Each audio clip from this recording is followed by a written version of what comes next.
seated.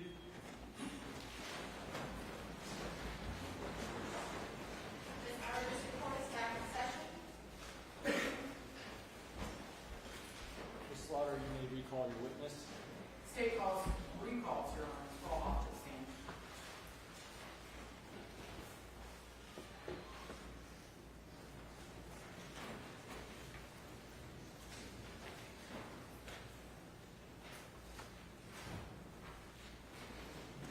Come on back up, Mr. Hoff.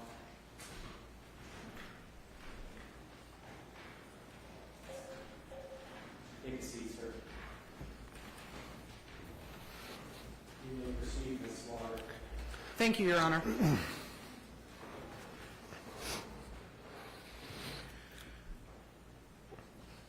Mr. Hoff, I want to draw your attention to October 27th of 2018.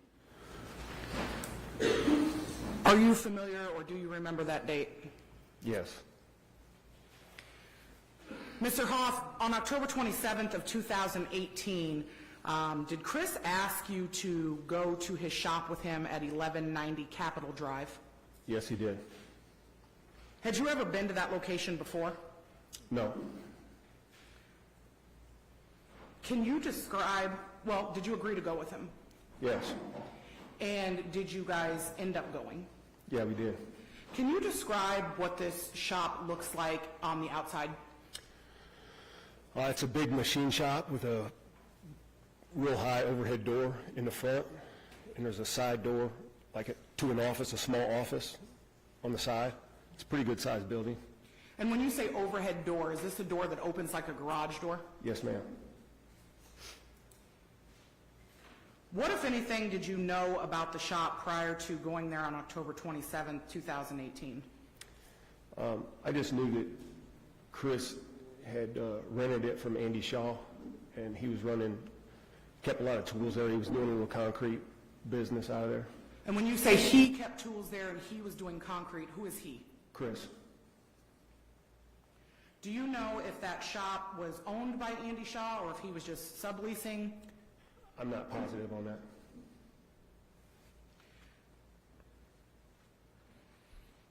Did you, or were you aware that Chris had been kicked out of the shop? Yes.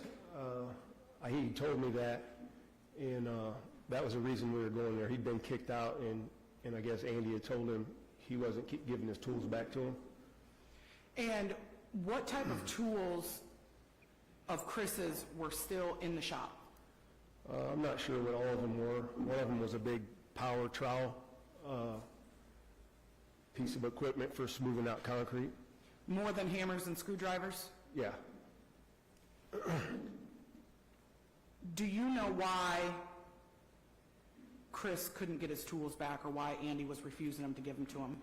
He owed Andy on some business they've been doing, and he said because he hadn't paid him, he was going to keep these tools that, from what I understand, they were pretty expensive tools.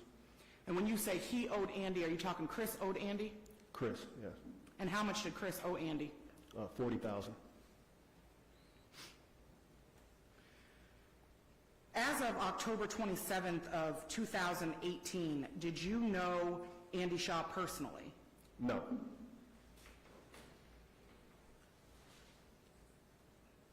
Do you know, or did you know at that time, what the relationship was between Christopher Bagley and Andy Shaw? Yeah. Excuse me, Mr. Witness, I think it calls for a yes or no answer, and I would ask the court to instruct the witness to so answer.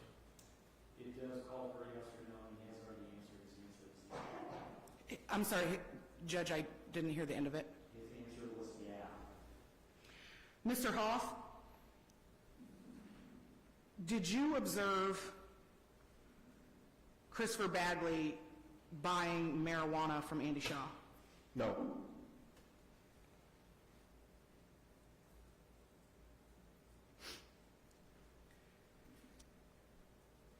Do you know if Andy Shaw was Chris Bagley's marijuana supplier? Yes. And what types of marijuana was he getting? There was several different kinds. The high-grade weed market, there's all kinds of different names for it. But it's all basically just high-grade marijuana. Was there raw marijuana, Yes. like in leaf form or plant form? Yeah, buds, yes. Was there marijuana wax? Yes. Was there shatter? Same thing, wax and shatter. Was there cartridges? Yes. And do you know the size or the scale of Andy Shaw's marijuana operation? Some of it. And what was that size and scale? I know several people that were getting marijuana from Shaw. They were getting large quantities, 20 pounds, 10, 20 pounds apiece. You know, it's hard to say over a broad period of time exactly how much was involved, but I know to supply that many people with that larger quantities, the supply must have been quite a bit. Mr. Hoff, do you know how Christopher Bagley came to be indebted to Andy Shaw in the amount of $40,000? It built up over some time. I know what. Excuse me, Your Honor, I object to the answer not being responsive. It calls for a yes or no, and I don't know if we're wandering into hearsay. You just answer that yes or no, sir. Yes. How? And the question is, how do you know, sir? I talked with Chris about some of it. He was getting fronts from me also, meaning he was short on his money. Chris? He was a little bit behind, Chris was. And it didn't start off at just like $40,000. It was started off as about $8,000, and then there was another $5,000 added on, and then there was another. So each time he went back, it was a little bit more. He was going down in debt. Mr. Hoff, can you explain to us when someone is dealing in these large quantities, how you come to end up in debt?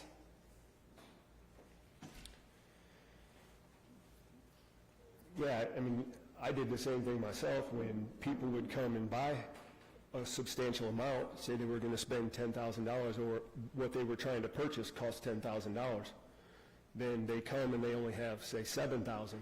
All right, well, you let them owe you $3,000, or just as an example, you let them owe you some of the money, but, I mean, that's pretty common.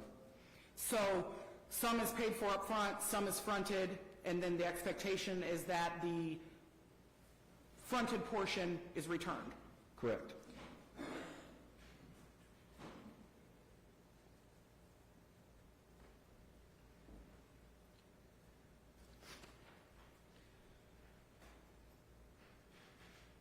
After Chris was kicked out of the shop, did he want his tools back? Yeah. And were you and he going to the shop on October 27th to get those tools? Yes. Tell us what happens when you get to the shop. When we first pulled up, Chris got out and knocked on the garage door, banged on it. There's another door, so it was loud. Bam, bam, bam. And no answer. And he kind of walked around, beat on the other door, stepped back because there was cameras, and I guess they had audio. The cameras also had audio. So he's yelling and talking to the camera, like, open the door up, you know, I'm trying to get my stuff. Let me stop you right there. So we knock on the garage door, no one answers. Come around to the side door. Is that the door where you said led into a small office? Yes. When he knocked on that, did anyone answer? No. And that's when Chris began to speak into the surveillance camera? Yes. Did anyone come to the door as a result of Chris speaking into the surveillance camera? No. What happens next? Chris was like, fuck it, I'm kicking the door. And he went around to the side, and I went around with him, was standing right there beside him when he kicked the door. The door that Chris kicked in, was that the small door to the office? Correct.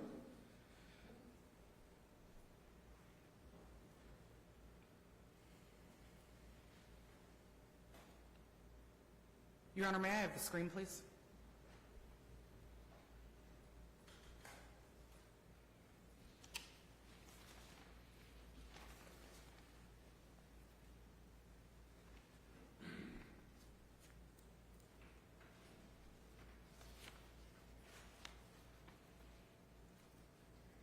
Mr. Hoff, I'm putting on the screen what has previously been admitted as 79A, State's Exhibit. Do you recognize this door? Yes, I do. And where do you recognize this door from? That's the side door I was talking about that goes into the office. And is there a laser pointer up there on your desk? Yes. Can you, from this vantage point, tell us where the garage doors are on this building?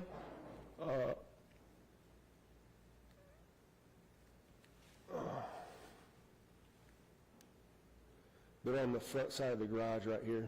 That would be the front of the garage facing towards the parking lot. And it's about, right, I mean, it's the whole wall, really. And in State's Exhibit 79B,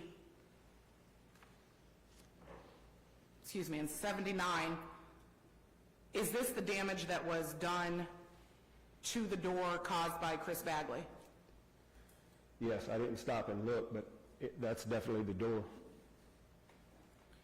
Mr. Hoff, after Chris kicks open this door, what happens? We stop. At first, Andy's standing about 4 foot inside of the door with an AR-15 raised up to his shoulder. Tell us what an AR-15 is. It's an assault rifle. So Andy Shaw has this assault rifle pointed, and is it pointed at you and Chris? Yes. What happens at that point? Andy says, what are y'all doing here? And Chris says, I'm here to get my stuff. And Andy kind of, I mean, he went from having it right to his shoulder, kind of bringing it down a little bit. And Chris reached up and grabbed it the top of the barrel and pulled it out of Andy's hands. When Chris pulled the AR-15 out of Andy's hands, what did he do with the firearm? At first, he kept it in his hand, and we walked into the garage. And when you say he kept it in his hand, was he pointing it at anyone? No, he was holding it by the barrel up. You know, it was hanging down from his hand, just. And you said then walked into the garage with it? Correct. And he was still carrying it as you guys entered into the garage area of the shop? Yes. What happens when you get into the garage area? Andy was like, all right, I'm going to let you have your stuff, man. Just take your stuff and get the hell out of here. Okay. And so did Chris take his stuff? Yeah, Andy actually helped us load the stuff up. And what type of vehicle had you guys driven to the shop? I believe it was an F-350, Ford F-350. So a big pickup truck? Correct. And was it just you and Chris who went? No, it was me, Chris, and a girl named Courtney Layton. Courtney Layton? Correct. So Chris loads up his tools, and is that the end of it? Do you guys leave? No, we didn't leave. What happens then? Andy pulled down the big door, and we're still kind of moving stuff around in the back of the truck, put the tailgate up, and we go back to the truck, and we hadn't got in the truck yet. And Chris is like, I know he's got shit in here right now. Excuse me, Your Honor, I object. I ask my objection to precede the witness's answer. It's calling for hearsay, and I ask that the spontaneous declaration of the witness be stricken.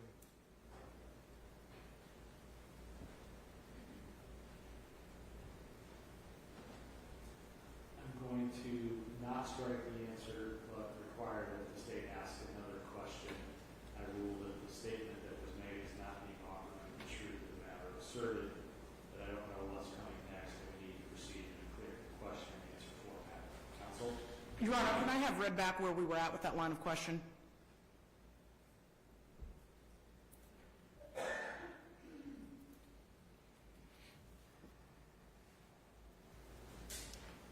want the last answer or question? May I have both, please? The last question was, what happens then? Answer, Andy pulls down the big door, and we're still kind of moving around in the back of the truck. Pulls the tailgate up, and we go back to the truck, and we hadn't gotten the truck yet, and Chris is like, I know he's got shit in here right now. May I proceed, Your Honor? You may. After Chris tells you, I know he's got shit in there right now, what do you guys do next? We go back around to the door, the side door, and Andy's like screwing some board onto the door. Well, Chris... From the inside of the shop? Correct. Chris kicked it again, and we went back into the shop. When you and Chris enter the door, is Andy still standing at the door? Yes. And what happens when you get inside? They start arguing a little bit. Chris says, where's your shit at? Goes around into the shop. Chris goes around into the shop? Right. Does Andy follow him? Part way. And he kind of stays by me. I don't know. He went part way around there, but I had him standing there in front of me most of the time. So Chris, does he disappear out of sight? Yes. And does he reappear into sight? Yes. And when he gets back in your line of vision, is he carrying anything? Yes, a little black, almost like a computer bag, duffel bag. Okay. Anything else in his hands? A Ziploc baggie. First question, at this point, was the AR-15 left in the shop when you guys were loading up the tools? Yes, it was still leaned up against the wall, about midway through the shop, leaned up against a wall. Is anybody touching it at the point that Chris reemerges and has the black computer bag and the Ziploc bag? No. What's in the Ziploc bag? About 200 THC cartridges. Do you know what's in the black bag? Not at the time. Did you later find out what was in the black bag? Yes. And what was in there? About 200 THC cartridges. Was there cash? Yes. And where was the cash located? The cash was in the Ziploc baggie. Did you come to know how much cash was there? Yes. And how much was it? $26,000. And just to be clear, these were marijuana items and cash that belonged to Andy Shaw. Yes. So Chris is standing there in the shop. He's got the black bag. He's got the Ziploc bag full of cash. What happens next? Andy starts to fight. And when you say he started... He takes a swing at me first, and we start fighting. And then Chris jumped in to help me with Andy. So punches are being thrown? Yes. And do you strike Andy Shaw? Yes. And does Chris strike him? Yes. And is he hitting both of you? Yes. Do you at some point choke him? Yes. And is that, can you describe for us the manner in which you choked him? I got behind him and pulled him back down into almost a seated position, and I kind of like had him in a sleeper hold around his, with my arm around his neck. And does this fight or scuffle, does it come to an end? Yeah. Andy eventually was like, all right, just take whatever you're taking. Just get out of here. What happens after Andy says that? We stand up, and he stands up, and there was a little more of an argument between him and Chris. You know, he was like, man, what the fuck are you doing, man? You know what I'm saying? And so there was a little bit of back and forth. It wasn't like we just walked right out then. And I walked over, I picked up that AR and the rifle, and I don't know, I think Chris was still going through some drawers too in the back, like there was all kinds of cabinets and stuff, and Andy took off. like literally took off running out of the shop. And which door did Andy exit out of? The side door? The one that was kicked in? Yes, So Andy runs out of the shop, you and Chris are still in the shop, correct. and you still have this rifle in your hand? Yes. Are you pointing it at anybody? No, at that point, I'm just holding it by the barrel. At some point, did you discharge that firearm? No, I had a handgun with me also. Okay. And did you discharge your handgun? Yes. And what did you shoot? I shot through the door Why? just to scare Andy off.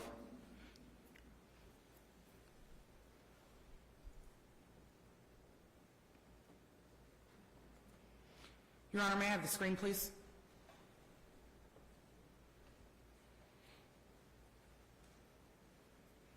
Mr. Hoff, what's displayed on the screen is State's Exhibit 79B.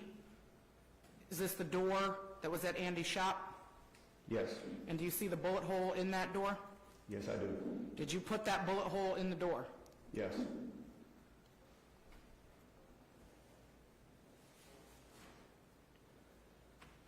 No one was hit by this bullet. No. So, Andy Shaw runs off. You and Chris are in the shop. Do you guys leave? Yeah. And when you get out of the shop, is there a split of what was stolen? Yes, there was. How'd that split go? We split the money, and then I got my 20 of the cartridges, and I gave Chris the rest because I kept the AR. And you wanted the gun, and he kept the other marijuana stuff? Yes.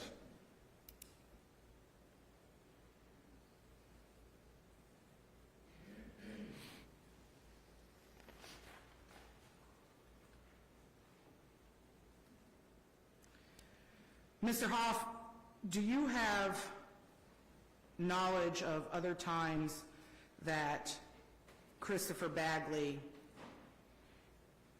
stole from Andy Shaw? Yes. Can you tell us about how many times are you aware of? I was aware that things were stolen from him. Let me stop you. How many other times, just looking for a number, are you aware that Christopher Bagley stole things from Andy Shaw? I believe 3. And the next one, where did that occur? I'm not sure if it was the other house or that same shop that got burglarized. I'm not sure which one was first. So in the other times that Chris burglarized Andy's places, one happened at a shop, one happened at a house. Where'd the other one happen? I'm not sure. Okay. So the information that you know about the second time the shop was broken into, that was the shop on Capitol Drive? Correct. And what was stolen? There was quite a bit of merchandise stolen that time. I don't know the exact amounts. I know it was substantial. I heard that it was substantial. There was like some jerseys, some different memorabilia stuff that was worth quite a bit. You know, like I said, I don't know all the exact details, just things that I had heard later on. Was anybody present? Your Honor, may I want to hear the witness for the purpose of line of objection? Yeah. Mr. Hoff, the testimony you're just giving about these other robberies, was this information you learned from Mr. Bagley Some of it. or from other people? Some of it from other people. Okay, thank you, Your Honor. We lodge any objection about any information gained other than by personal knowledge of the witness and from hearsay. Objection sustained.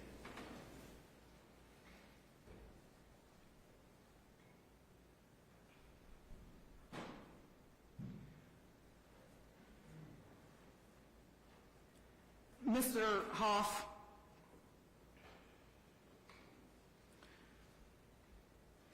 were you able to form an estimate of the dollar amount of the loss that Andy Shaw sustained as a result of these burglaries that were happening to him? Approximately Excuse me, $200,000. Your Honor. This witness is not being responsive to the questions, especially those calling for a yes or no answer. I can't lodge an appropriate objection. I asked that my objection is to hearsay and opinion testimony precede this witness's spontaneous answer. Asked that that objection be sustained and his spontaneous answer stricken. The objection may proceed. The answer is stricken. Ladies and gentlemen, we should disregard the last answer. Counsel, you may ask another question.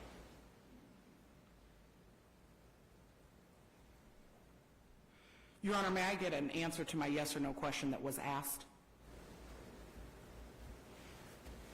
Ask another question, counsel. Ask another yes or no. Do you know an approximate dollar amount that was Andy's loss from these burglaries? Just answer yes or no, sir. Yes. And did you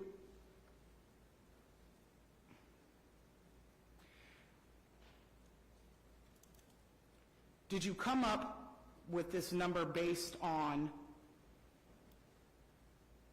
items that you saw in Chris's possession? Some of the items, yes.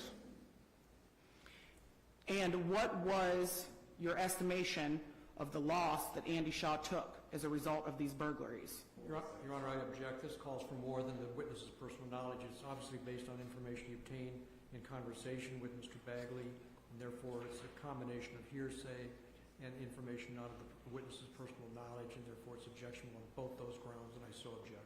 And the objection is sustained. Mr. Hoff, I want to draw your attention to December 13th and 14th of the year 2018. Are you familiar with these dates? Yes. Mr. Hoff, did you at that time own a trailer located at 7100 Mount Vernon Road, Lot 26 in Cedar Rapids, Lynn County, Iowa? Yes, ma'am. And was this trailer your primary residence? No. Where was your primary residence? Johnson Avenue Northwest. In Cedar Rapids? Yes, ma'am. What was the purpose of this trailer if not for you to live in? It was a drug house to sell drugs out of, party at. Use drugs in? Yes.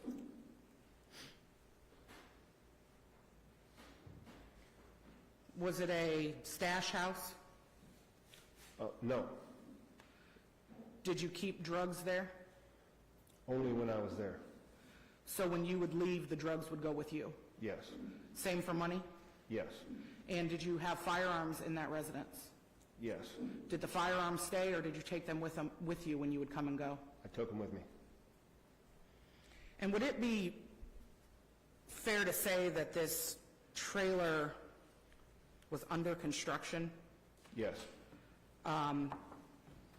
What type of work was being done in the trailer? We was replacing the floor and drywall. And for what purpose were you doing this remodel? Just because it was in bad shape when I purchased the trailer. It was pretty beat down. The flooring was real weak. Mr. Hoff, if you can open that 3-ring binder in front of you and flip to Exhibits 3, 4, and 5, let me know when you get there.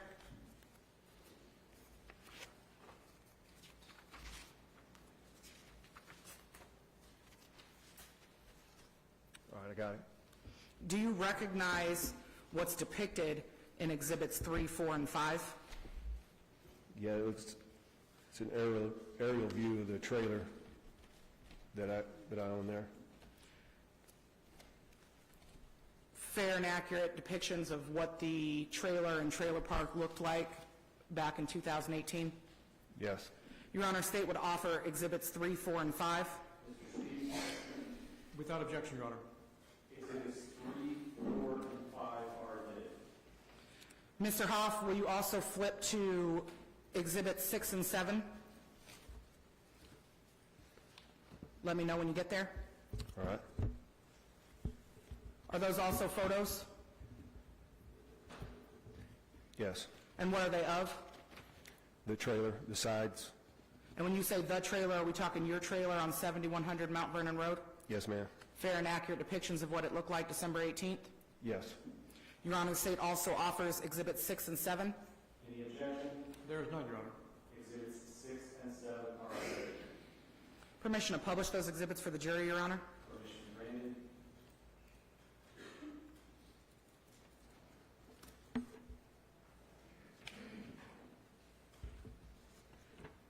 Mr. Hoff, starting with State's Exhibit 3, do you see in this photo a trailer with a yellow star on it?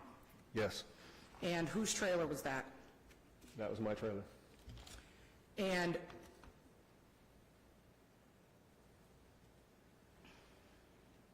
there is a structure behind your trailer, is that correct? Yes, it is. And did that structure belong to you? Yes, it did. And what was that structure? It was a shed.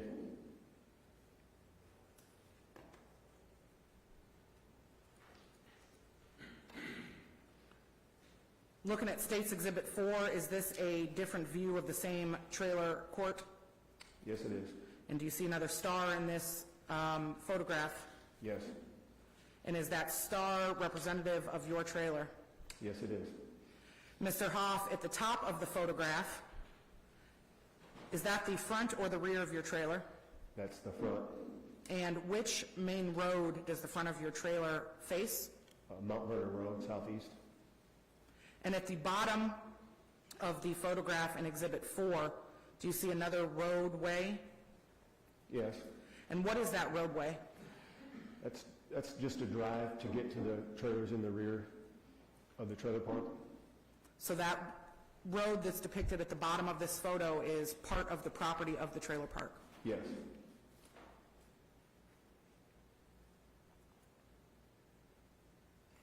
State's Exhibit 5. Mr. Hoff, is this a closer aerial view depicting your trailer? Yes. And is your trailer also marked with a star in this exhibit? Yes.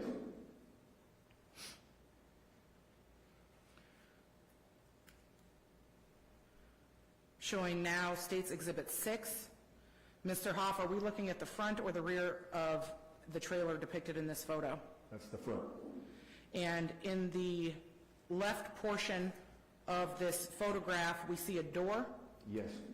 Is that the front or rear door? That's the front door of the shed. You talking about? So this, let me ask a different question then. So the door that I'm pointing at that looks like it's made out of plywood, that is not attached to the trailer? No, that's the shed. Can you use your pointer and show us where the door is that's associated with the trailer?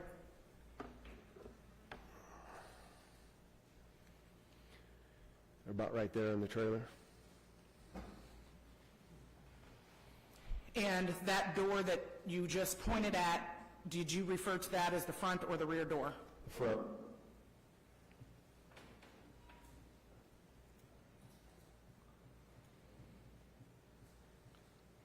State's Exhibit 7, is this the same trailer? Yes, it is.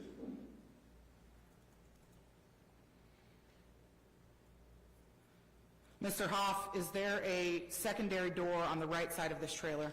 Yes, there is. And is that a door that you referred to as the back door? Yes.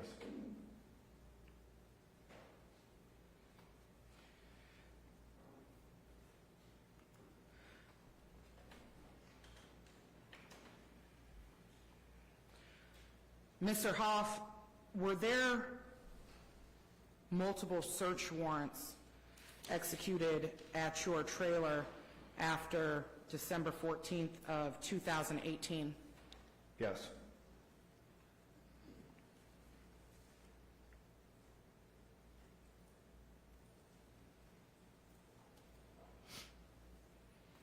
Will you, oh, you're still in the binder. Will you flip to State's Exhibit 9, please?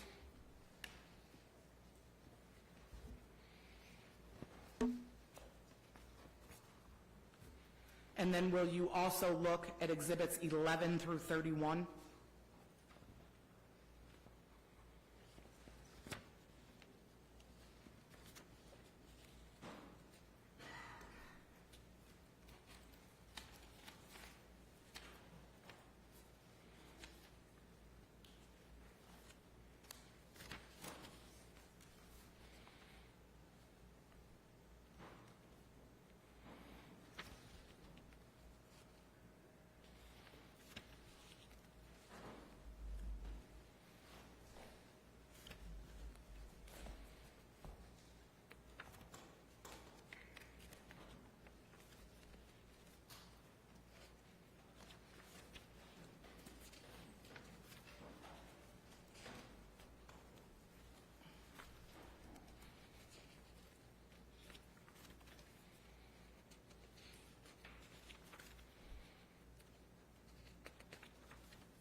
Mr. Hoff, the photos shown in Exhibit 9 as well as 11 through 31, do those photos accurately depict what the interior of your trailer looked like in the month or so following December 14th?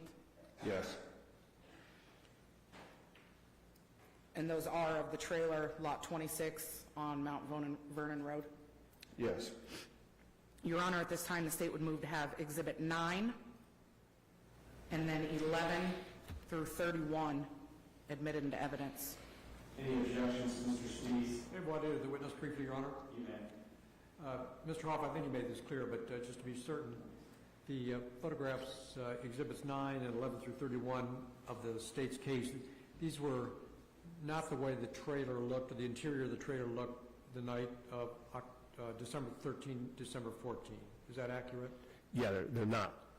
This was after the flooring was done. So this would have been sometime after that. Yes. Correct. And so you'll be able to explain to the men and women of the jury the difference between the photographs that we're about to see and the way it looked on December 13, 14. Yes. Thank you. That's all. Any objections to Mr. Steves? No objection. Exhibits 9 and 11 through 31 are now admitted.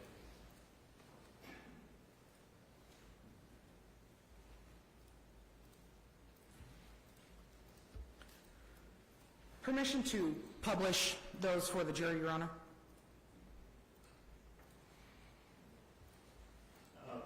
Counsel, in light of the fact that the witness is going to need to explain the photos, I'm going to deny permission, but you can certainly publish them as you're questioning him about them. I'm not going to go through all 20-some pictures right now without questioning of the witness. If you'd like to question the witness about them, you can marshal as you're doing that. That's what I intend to do, Your Honor. Okay.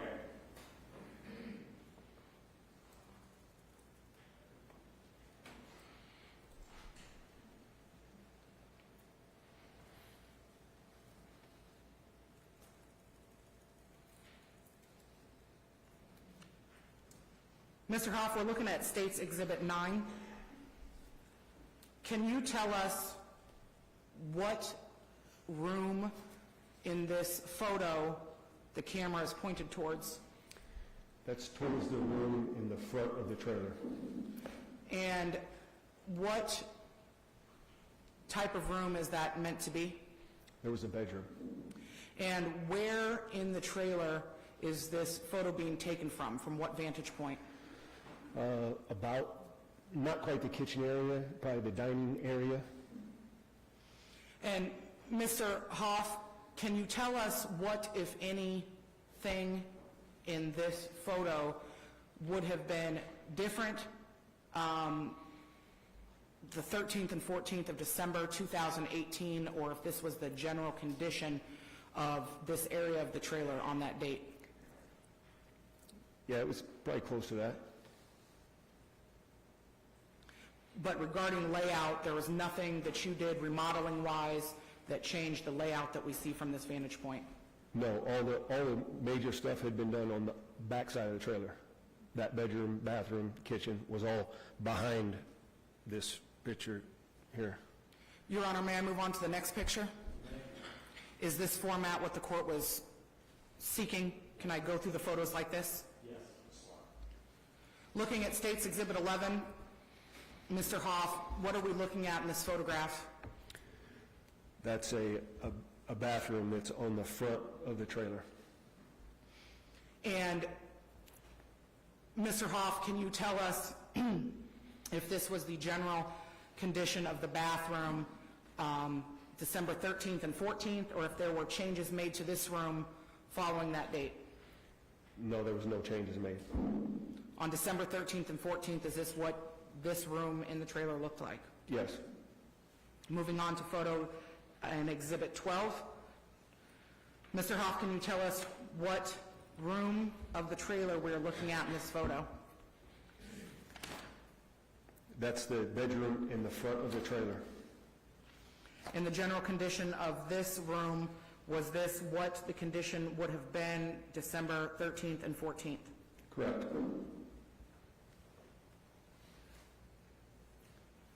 Mr. Hoff, looking at Exhibit 13, can you first tell us what room the photo is taken of? I believe that's the living room area. And in that photo, do we see a fireplace? Yes. Was your fireplace in the living room? Yes. Can you tell us from what vantage point or where the camera person is taking this photograph from?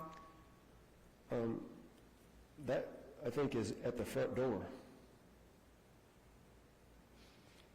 In this photograph, are you seeing things that are different than they were December 13th and December 14th? Yes. Can you tell us what those differences are? There was a pile of tools and stuff. This is where this... Mr. Hoff, I'm going to stop you for a second. You're doing some gesturing with your hand at the photo in front of you. Okay. Could you do that instead with the laser pointer on the screen, please, for the jury? Can we darken the lights a little bit too, please?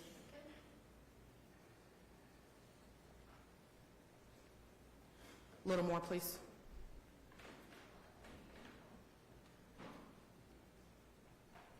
Thank you. Okay, inside here I had a TV, a little boombox radio, some other tools, a pretty good sized pile of stuff that we had been moving from the other side down to this room, down to this area right here.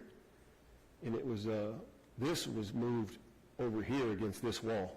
And when you say this was moved against the wall, what did you point at?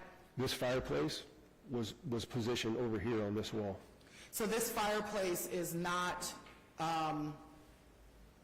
Oh, it's portable. it's what? It's portable. You can move it around. Any other changes that you want to draw our attention to in this photograph, Mr. Hoff? No. Was this the condition of the flooring on December 13th and 14th, 2018? No. What's different about the floor in this photo than it was then? There was carpet there. Can you, well, were you the person who removed the carpet? Yes. Do you have a general idea of when that carpet was removed? I would say by the 16th or 17th of December.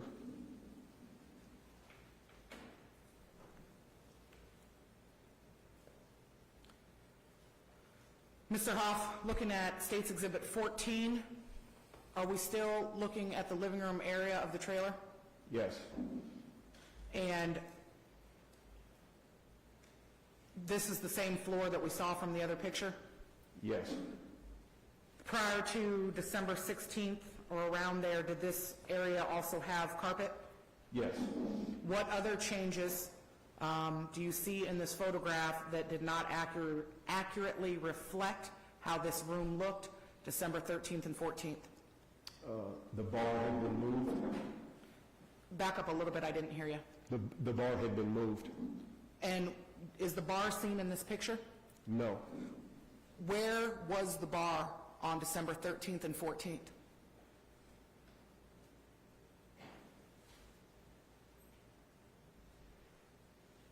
If I'm correct, this is the back door, and this is the window on that side of the trailer, so the bar would have been about right here.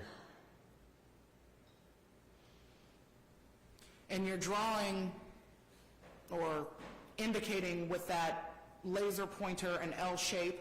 Was that the L-shaped bar that was in there? Correct. So the L-shaped bar came out from the wall and went towards the back door? Yes. On December 13th and 14th, was this appliance, I don't know if it's a washer or dryer, but were there a washer and dryer in your living room that day? No.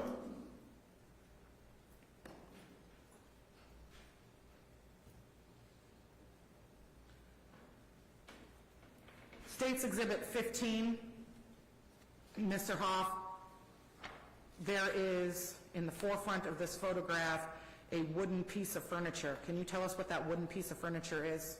That's the bar. And is this the L-shaped bar? Yes. Mr. Hoff, where you see that L-shaped bar in this photograph, is that somewhere it was moved to after December 13th and December 14th. Yes. What else in this photo that we can see, and let me know if you need me to zoom in, but what else in this photo, as far as structural and placement of furniture, was not the same December 13th and 14th? That whole area was different. The fridge wasn't there. And so this was after the flooring had been taken up. We had moved everything, the stove, the fridge, everything out of that area and replaced the flooring right there. And are you able to see in this photo where the fridge would have been 13th and 14th of December? Yes. Can you point with your laser pointer where that fridge would have been? It would have been in the back between this, that was where the heater was actually inside of this, or the furnace. It would have been right here. See, so there was a wall right here. You can see right into the bathroom. I don't know if you can see the studs. There was studs across the front right there, and that would have been a wall right there, and the fridge was about in there. Sitting in front of that wall that's now missing? Correct. Anything else? Well, you said the bar was in a different location. Can you see in this photograph where the bar would have been located on the 13th and 14th, or is that out of view? It's somewhat out of view. It would have been on the right-hand side. Up against the wall that... Correct, on this wall over here.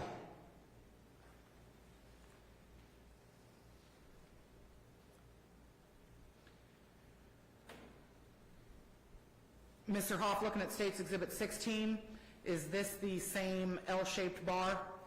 Yes.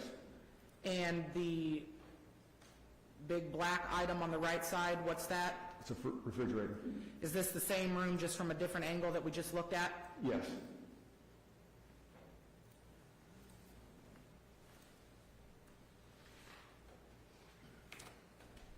Looking at Exhibit 17, is this exhibit still in the living room area of the trailer? Yes. And on the 13th and 14th, were the washer and dryer in there? No. And you've already, this is this wooden structure on the right side of the photograph, is that the L-shaped bar? Yes. And that's not where it was at on the 13th and 14th? No.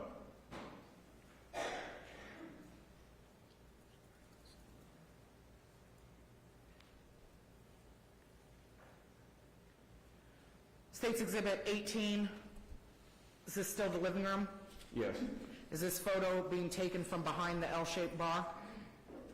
Yes. And is this just another vantage point or angle of the same room? Yes.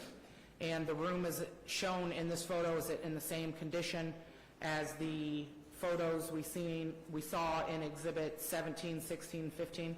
Yes. Moving on to State's Exhibit 19, can you tell us, firstly, if this was the, well, what area of the trailer is this? That's farther back, would have been the kitchen area.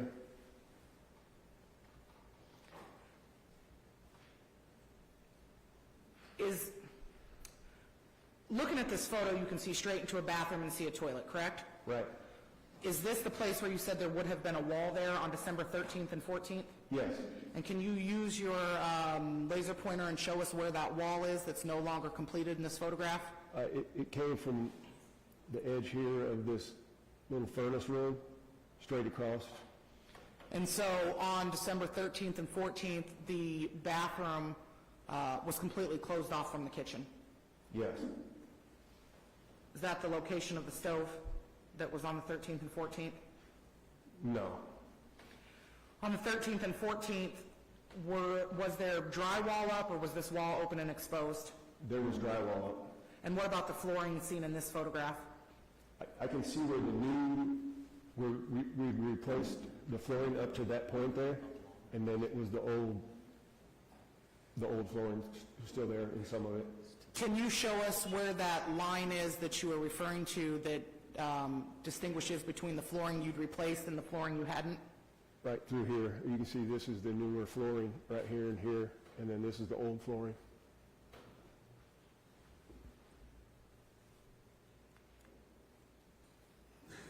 What are we looking at in State's Exhibit 20? A little closer to the bathroom. And is this being taken from the kitchen area? Yes. In this photograph, Mr. Hoff, there appears to be, I don't know, red or rust-colored wall back on the back side of the bathroom. Is that a different room?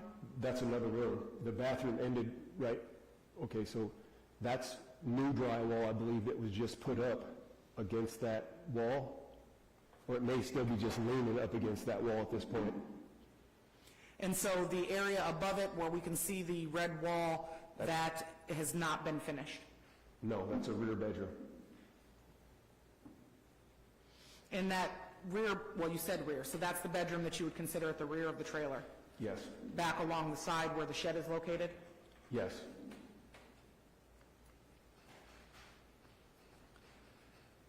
State's Exhibit 21, is this the same bathroom? Yes. On the 13th and 14th, the debris that's seen on the floor in this photograph, was that debris present that night? Which night? The 13th? The 14th? 13th and 14th? No. Were the walls finished on the 13th and 14th? They were still there. They hadn't been torn out yet.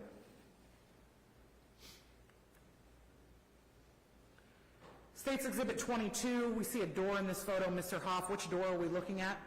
That's the rear door. And past the rear door, can you tell us what room is visible in more of the top left portion of this photograph?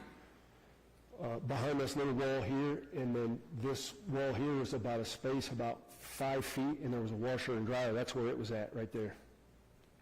And then this is the back bedroom.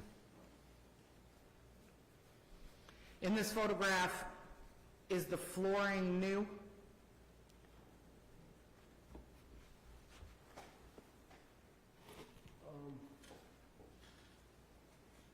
I can't really see much of it. I think this up to this doorway was new, but this side over here wasn't replaced yet. What type of floor was present in this area on December 13th and 14th?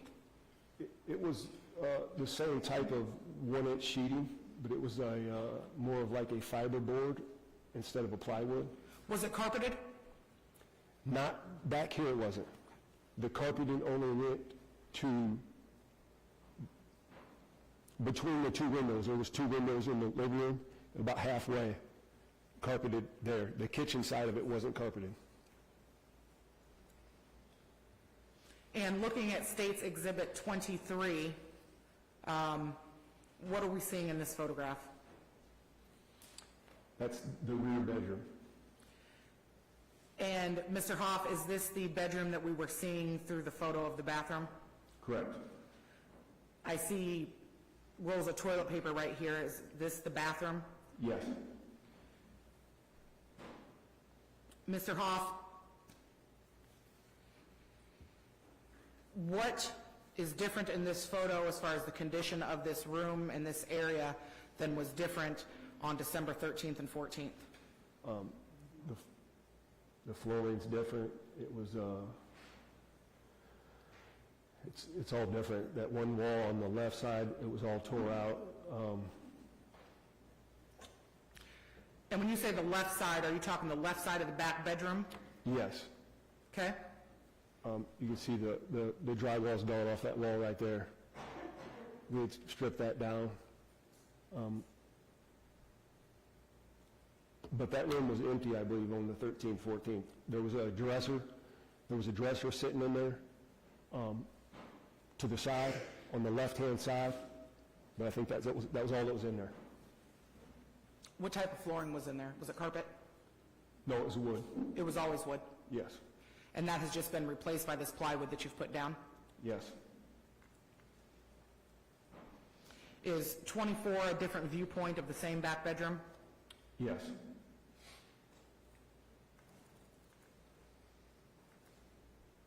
And 25? Yes. Mr. Hoff, looking at the window visible in State's Exhibit 25, is this the window that goes out towards what would be the backyard or the shed area? Yes.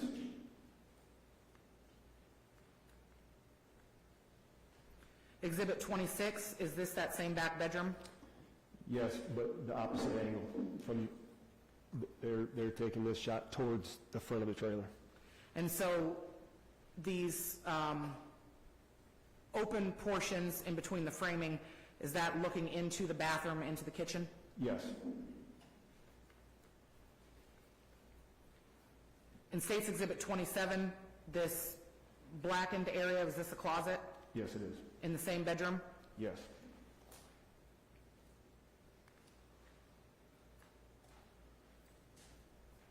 State's Exhibit 28, can you explain to us what room we're looking at here?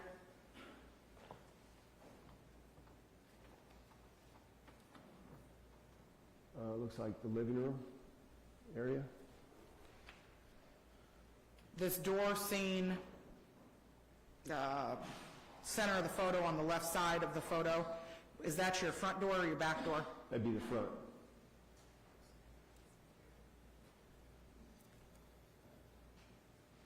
Is this a photograph of the living room, kitchen area of that trailer?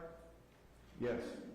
And these pieces of flooring that are down, are those different than they were seen on December 13th and 14th?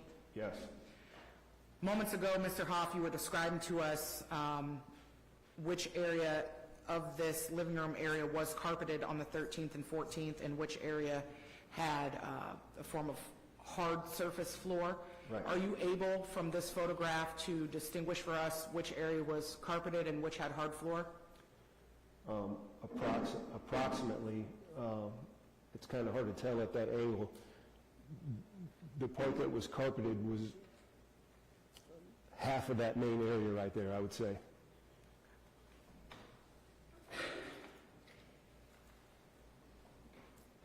Exhibit 30, Mr. Hoff, is this the same living room and kitchen area? Yes. On the right side of this photograph, there is clearly drywall missing from this wall. Yes. What was there on the 13th and 14th of December of 2018? That was drywall. Was there any furniture in front of that wall?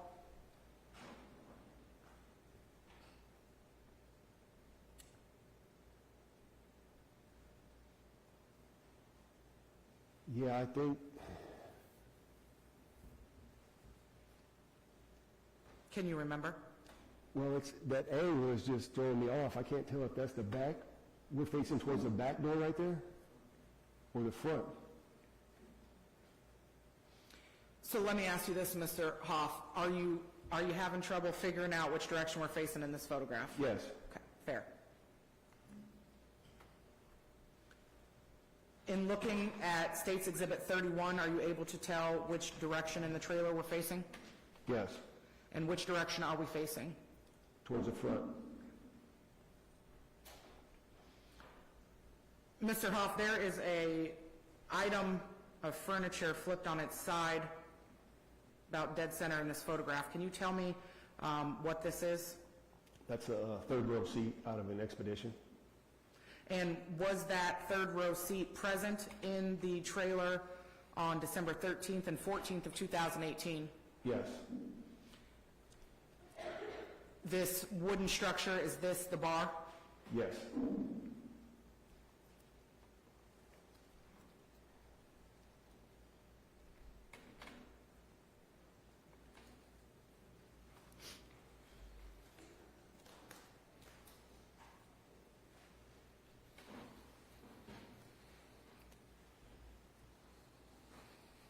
Your Honor, may I have permission to approach the Elmo? May.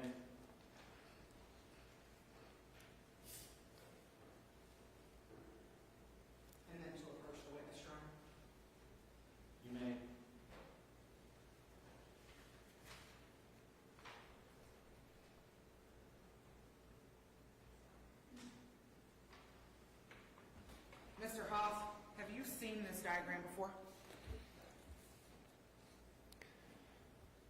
Yes. The last time, I'm going to take that back from you. The last time that you saw this diagram, did you have some discrepancies in the way that the items in the diagram were laid out? Yes.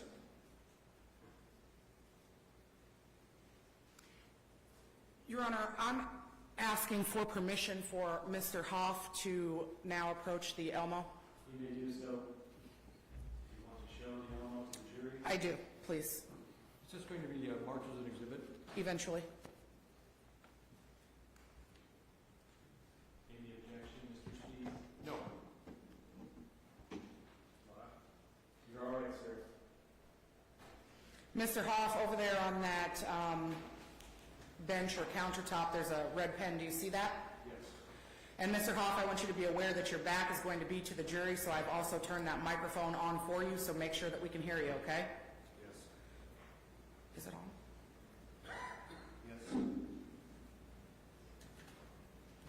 Yes. Mr. Hoff, in looking at this photograph, what is, is that bar that's listed in the diagram accurately reflecting where the bar was positioned on December 13th and 14th? It's close.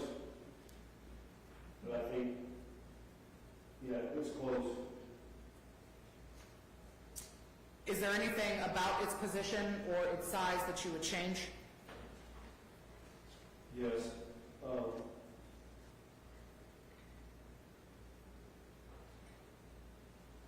The size-wise, the proportions are off. The width-wise, the bar came up a lot farther. Will you draw on that diagram, Mr. Hoff, where you believe that would accurately reflect how far that bar stuck out from that wall? Yeah. The fireplace also wasn't on a wall right there. Let's start with the bar, please. Okay.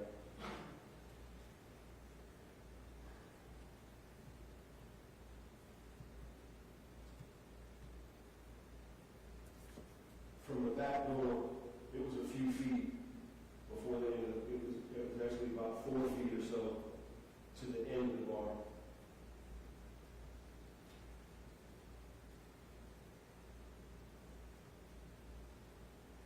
Yeah, this space is right here is off. But the bar would have been out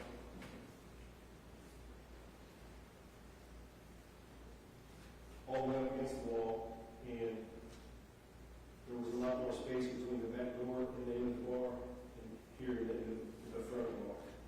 Mr. Hoff, I'm actually going to ask you to use the marker and draw where you think that L-shaped bar was on December 13th and 14th, please. And you can draw right over the top of that diagram.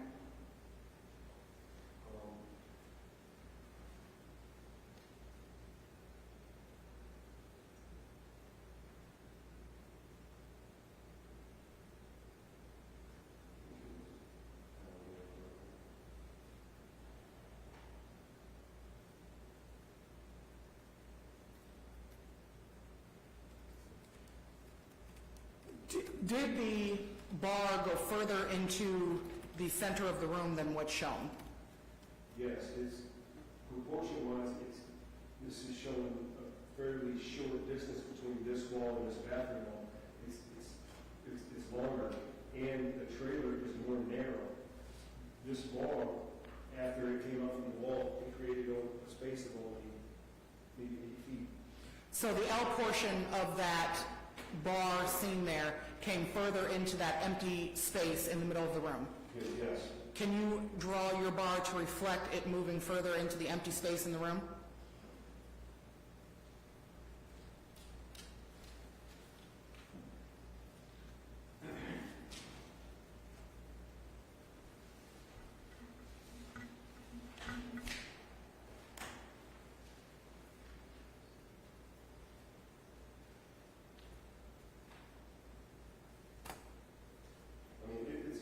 I put that line there, but really I feel like the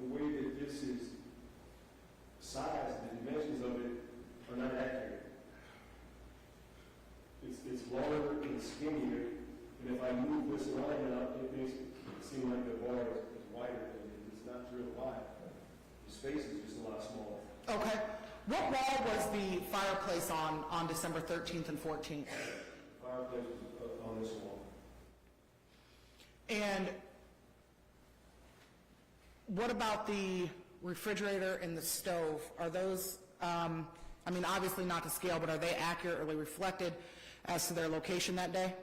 No, the refrigerator in this wall actually cuts in just a little bit right here and goes over, and the refrigerator sat right there. What about the stove? The stove's close, I think it just was down just a little bit farther because it wasn't directly in front of the window. There was a sink right there in front of the window. Can you mark where you believe the sink was? And the sink was in front of this window here. Are there any walls that are missing or cabinetry that you think are important for us to understand the events that occurred on December 13th and 14th? Yeah, the sink was here, and then there was a small cabinet with a countertop beside the sink. It was about 2 feet wide, right here.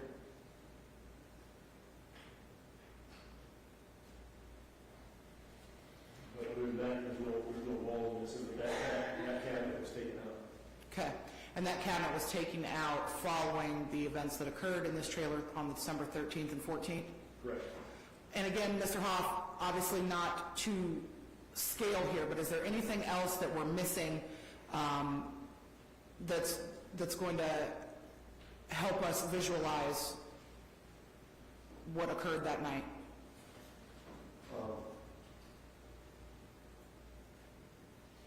There was the third seat from the expedition was sitting against the wall right here also. And did that jet out a ways into the open space of that room? It was right up against the wall, but again, the scale-wise, it seemed like there should be more room right there because there was the third seat from the expedition, and then there was a little gap before the counter, say about 3 foot, 2 foot gap right there. So the seat of the expedition was pushed up against the wall. Correct. There was a space between the seats from the expedition and that cabinet that you drew. Yes. Okay. Let me ask this, were there chairs or bar stools or benches at the bar? Yes. And can you tell us where around that bar those were located? I believe there was 2 in the front, and there was 2 up front here, and then 1 behind, and there might have been another one on this side.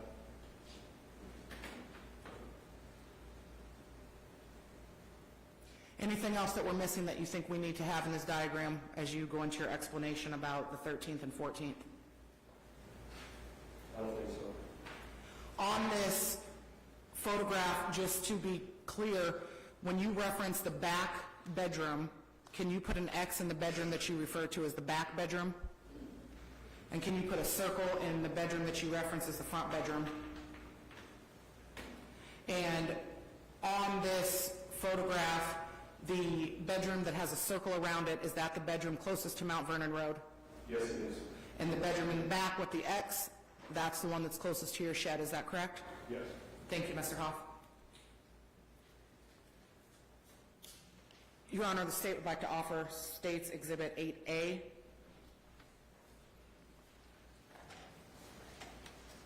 I apologize. I'm going to mark that as 8A, Your Honor, and would like to offer it at this time.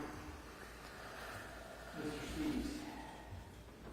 Well, Your Honor, with all due respect to the witness and counsel, given the witness's explanation about how much this is off proportion, and despite his best efforts to make diagrams to adjust it, it seems to me that it's more confusing than helpful, and therefore under Rule 5.403, the defense objects. May I respond, Your Honor? You don't need to.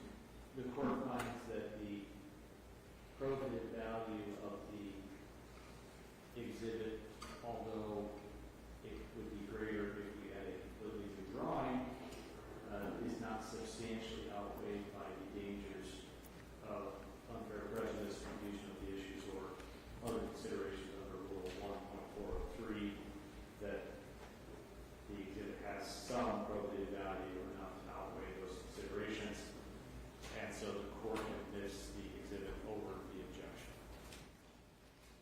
May I approach, Your Honor, to put a sticker on it? You may.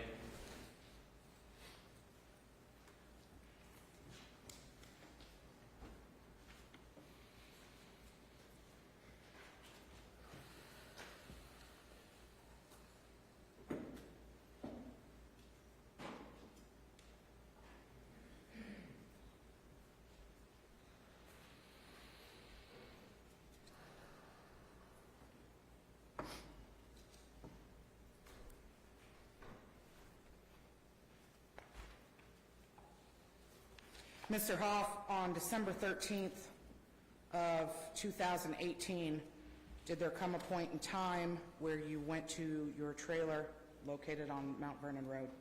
Yes. And can you recall approximately what time you ended up there? I was there most of the night, starting at about 8, 9 o'clock, I think. When you arrived at the trailer, did you go there alone initially? No. Who was with you?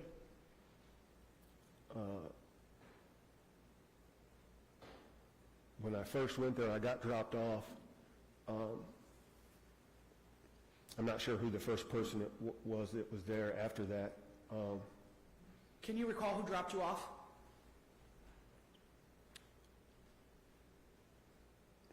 I ain't sure who dropped me off. The person who dropped you off, do you know if they came into the trailer or did they just drop you off and leave? They left. So, while you're at the trailer, throughout that night, are several people showing up? Correct. Can you recall how many people showed up between the time you got there at 8 o'clock and you said 8 o'clock, is that evening? Yes. 8 o'clock in the evening and midnight? Several people. I don't know the exact number. I know there was quite a few people. And these people that were coming, what were they coming and going for? They were coming to get meth. Were there other people there staying and assisting in a remodel? Yes.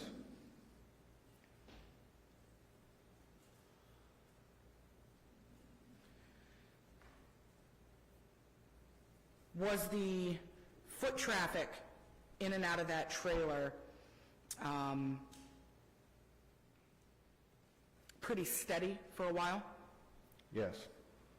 And did there come a point in the evening where the in and out traffic became less steady? Yes. Some of the people were just hanging out, getting high. You know, there was a few people there that was helping me actually take out some of that drywall and clean up some of the mess that was there. Was there a point in that night, well, let me ask you this. Do you know Carissa Marty? Yes. How do you know her? It was a girl I was seeing at the time. And when you say seeing, you and her had an intimate relationship? Yes.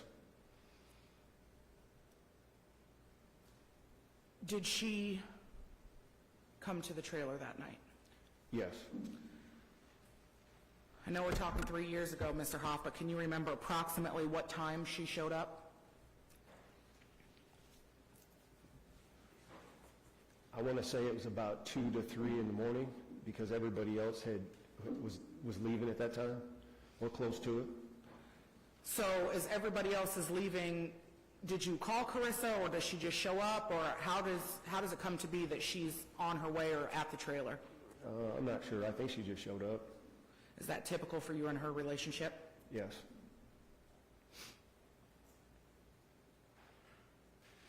When she gets there, what are you guys doing? We're just hanging out, you know. I'm not sure exactly what we was doing, you know. It was doing meth and hanging out. And that wasn't the first time that day you got high? No. How much, if you could guess, had you been using meth throughout that day? Pretty steady all day. I mean, it's hard to guess at an amount. I use steadily through the day. Got high, if your high came down, you got high again? Right. And while you were there with Carissa, was it just you and Carissa in the trailer alone? Yes. Was there a point or period in the night, well, I guess in the morning at this point, where someone else came over? Yes. And who was that? Chris and Lydia. And when you say Chris, we're talking Chris Bagley, right? Yes. And Lydia, was that Lydia O'Lean? I would assume. I didn't know her name at the time. Had you ever met her before? No. What was Chris's reason for showing up at 3 a.m.? Well, it wasn't out of the normal. I mean, you know what I mean? He just, sometimes it'd be 3 in the morning, sometimes it'd be 3 in the afternoon.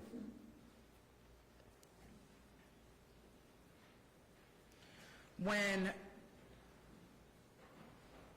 Chris and Lydia come to the door, do they knock? Yes. And they're together? Yes. Do you let them in? Yes. Do they come to the front door or the back door? I think they came to the back door. When they come in, Mr. Hoff, can you describe firstly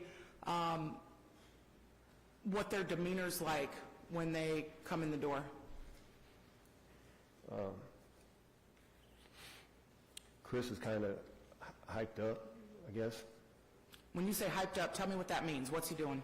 He was excited. He was, real talking fast, real worked up. What was he animated and excited about when he came in? He said they got a lick to hit. They wanted to go, wanted me to go with them. And when you say they got a lick to hit, we're talking Chris and Lydia? Correct. And what's a lick? A robbery. Do they give you any more details about that? A little bit, yes. Before we get to those details, can you tell me what Lydia's demeanor was when she came in the door? She was kind of worked up too, but she was more adamant, more like demanding. And when you say adamant and demanding about what? Wanting to go do this robbery. And who is she being demanding towards? Both of us. And when you say wanting to go do the robbery, is she telling you, asking you, wanting you to get involved in this robbery? Yeah, she's like, come on, we got to do this. Like, we got to do this tonight. Like, come on. And did you, in that conversation with Chris and Lydia, determine or make a determination who the lick was, where the spot was, who you guys were going to rob? I had asked that stuff. I asked where it was, whose house it was, what was there, trying to figure out exactly what it was or how many people was in the house or. When you were gathering that information, were you gathering it from both Chris and Lydia? Yes. And in the information that you gathered, were you able to determine who they wanted to rob? I didn't know who it was.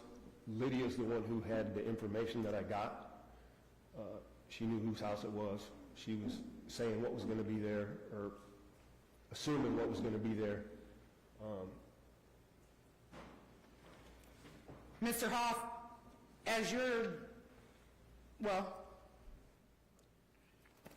why are you asking these questions? Why are you trying to find more out about this robbery?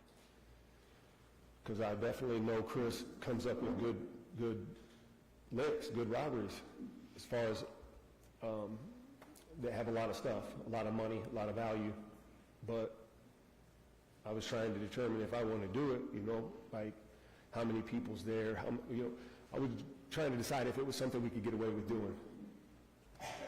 So when this robbery, this lick, whatever we're going to call it, when it's initially proposed to you, is it something that you are potentially on board with?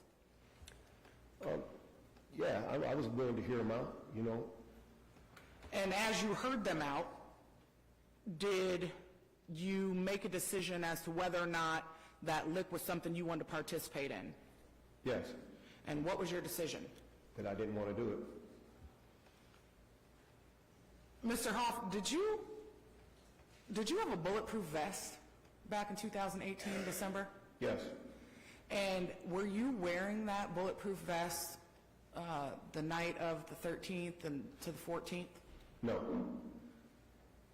Mr. Hoff, did you ever express to Chris and Lydia that you weren't interested in getting involved in this lick that they were talking about? yes. And what was the reaction first from Chris? Chris was like, "Come on, man, this is going to be a good one. We get this. We hit this tonight, man." He was trying to convince me to go. What was Lydia's reaction to you not wanting to go? She was upset. She was like, "Come on, man, this." She was basically kind of talking shit, like, "Man, you guys are going to fuck this up, man. We could do this tonight." She was irritated that I didn't want to do it. So after you break the news to Chris and Lydia that you don't want anything to do with this one, what happens next? She wants to leave, and her and Chris did end up leaving for a little while. But Chris said, "I'll be back." While Chris and Lydia are at your house telling you about this potential lick robbery, how long are they there?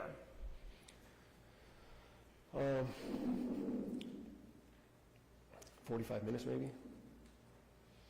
And in that 45 minutes, are you guys in, what room are you guys in? We're standing around the bar. And when you say standing, does that literally mean no one's sitting down? There was off and on sitting down on the bar stools or standing up at the bar. Are the three of you, well, is Chris still here at this point? Yeah. So the four of you, are the four of you getting high? Yes. And what are you getting high on? We're smoking meth. Smoking any weed at that time? Yes. So weed and meth. Yeah. When Lydia gets upset, does she leave? When they left at the same time. But she was like trying to leave, and then that's when Chris was like, "I'll be back, bro. I'll be back." And did he come back? Yes. How long was he gone from the time that he left with Lydia until the time that he returned? 20 minutes, You said 20 minutes? approximately. When he came back, did he just walk back in the trailer? Yeah. And at that time, was Chris still there? Yes. So now it's just you, Carissa, and Chris. Correct. What are you guys doing? Same thing.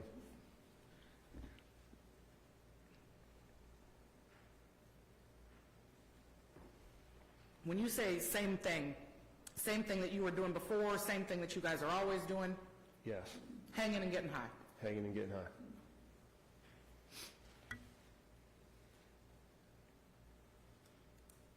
Does Carissa end up leaving? Yes. Are you able to recall approximately what time it was that Carissa left the trailer? Maybe 3:30, approximately. Okay. And how much longer after Chris returned was it that Carissa decided to leave? Did that question make sense? Yeah, I'm not sure how long they were there together. As I was thinking, when you asked how long she'd been there, she wasn't there that long, maybe an hour total, I think, before she left. But with Chris there, I'm not sure how long it was. Mr. Hoff, is it difficult to measure time when you're on meth? Sometimes. Is it difficult to remember 2+ years ago anyway? Yes.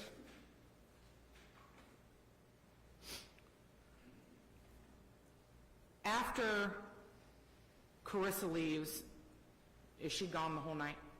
Yes. And so it's just you and Chris in the trailer? Correct.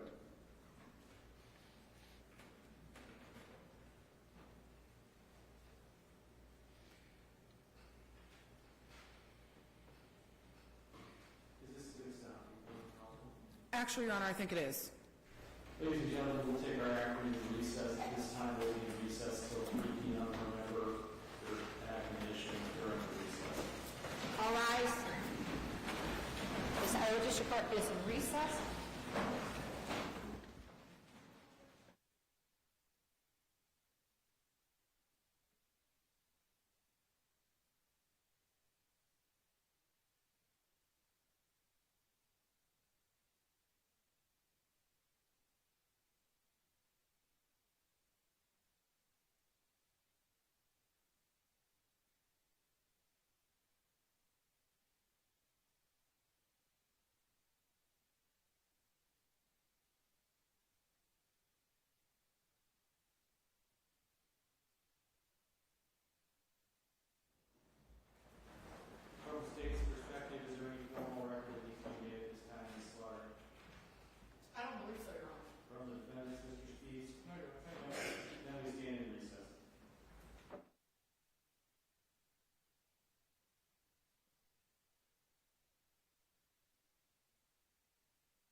Please be seated. This Iowa District Court is back in session.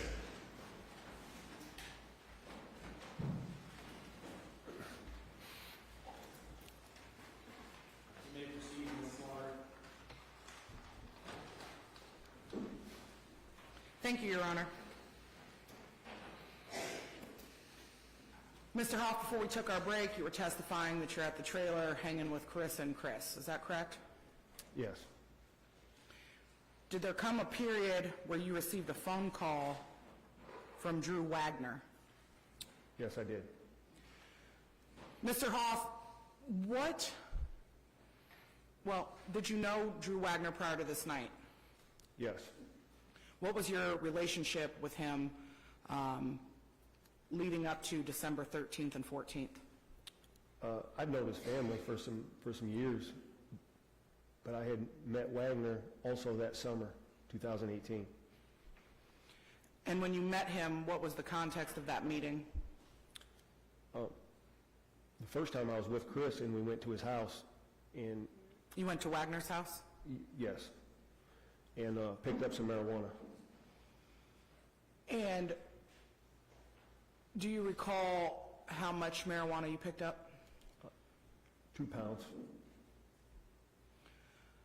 Mr. Hoff, the nature of the relationship between Drew Wagner and yourself, was it strictly business? Yeah, for the most part it was just business. You and him weren't close like you and Chris were? No. So you get the phone call from Drew Wagner. Can you recall approximately what time that is? I want to say it was close to 4 in the morning. And when you answer the phone, what does Drew say to you? Objection, hearsay.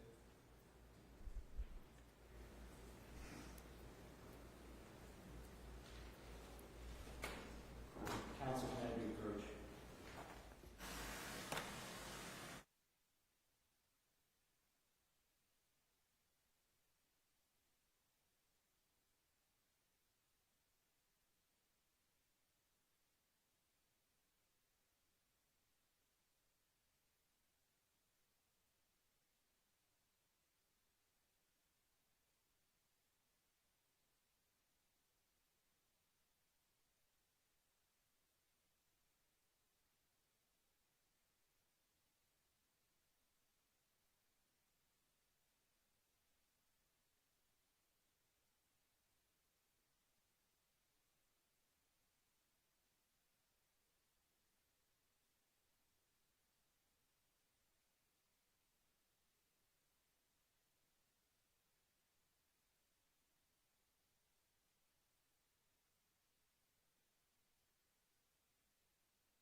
Objections overruled.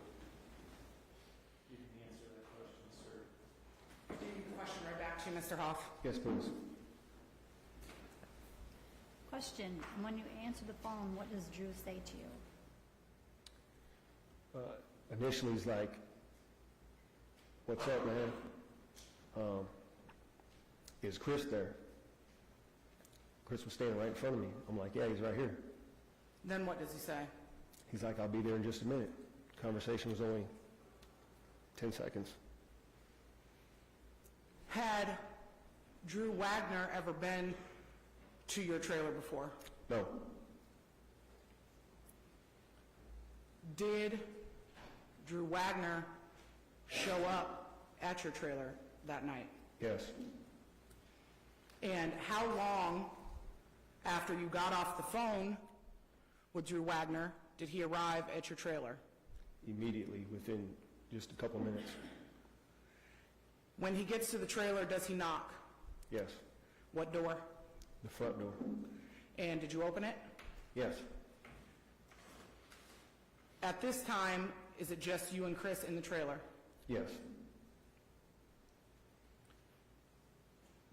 When you open the door, where's Chris inside the trailer?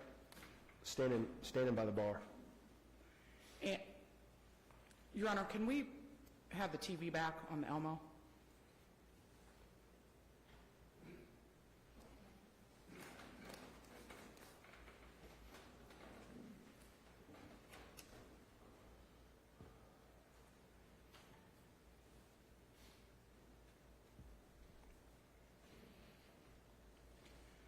Mr. Hoff, can you show us where Chris was standing around the bar area? At the end of the bar right there. When you open the door, do you see Drew Wagner? Yes. And is he alone? No. Who's with him? Blahnik. And you did a head nod over to my left. Who are you nodding at? Drew Blahnik. And so the gentleman, can you describe an article of clothing he's wearing? He's wearing a black suit. Your Honor, if the record can reflect that the defendant's gestures and identification were directed towards the defendant. The record may so reflect. Prior to December 13th and 14th, had you ever met the defendant? No.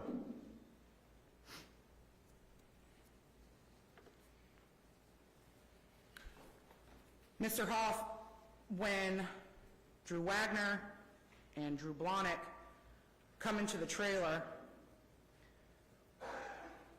tell us what happens. Initially, we walked over to the bar. I went back around the back side of it, and Blahnik pulled up one of the bar stools and sat down at the bar.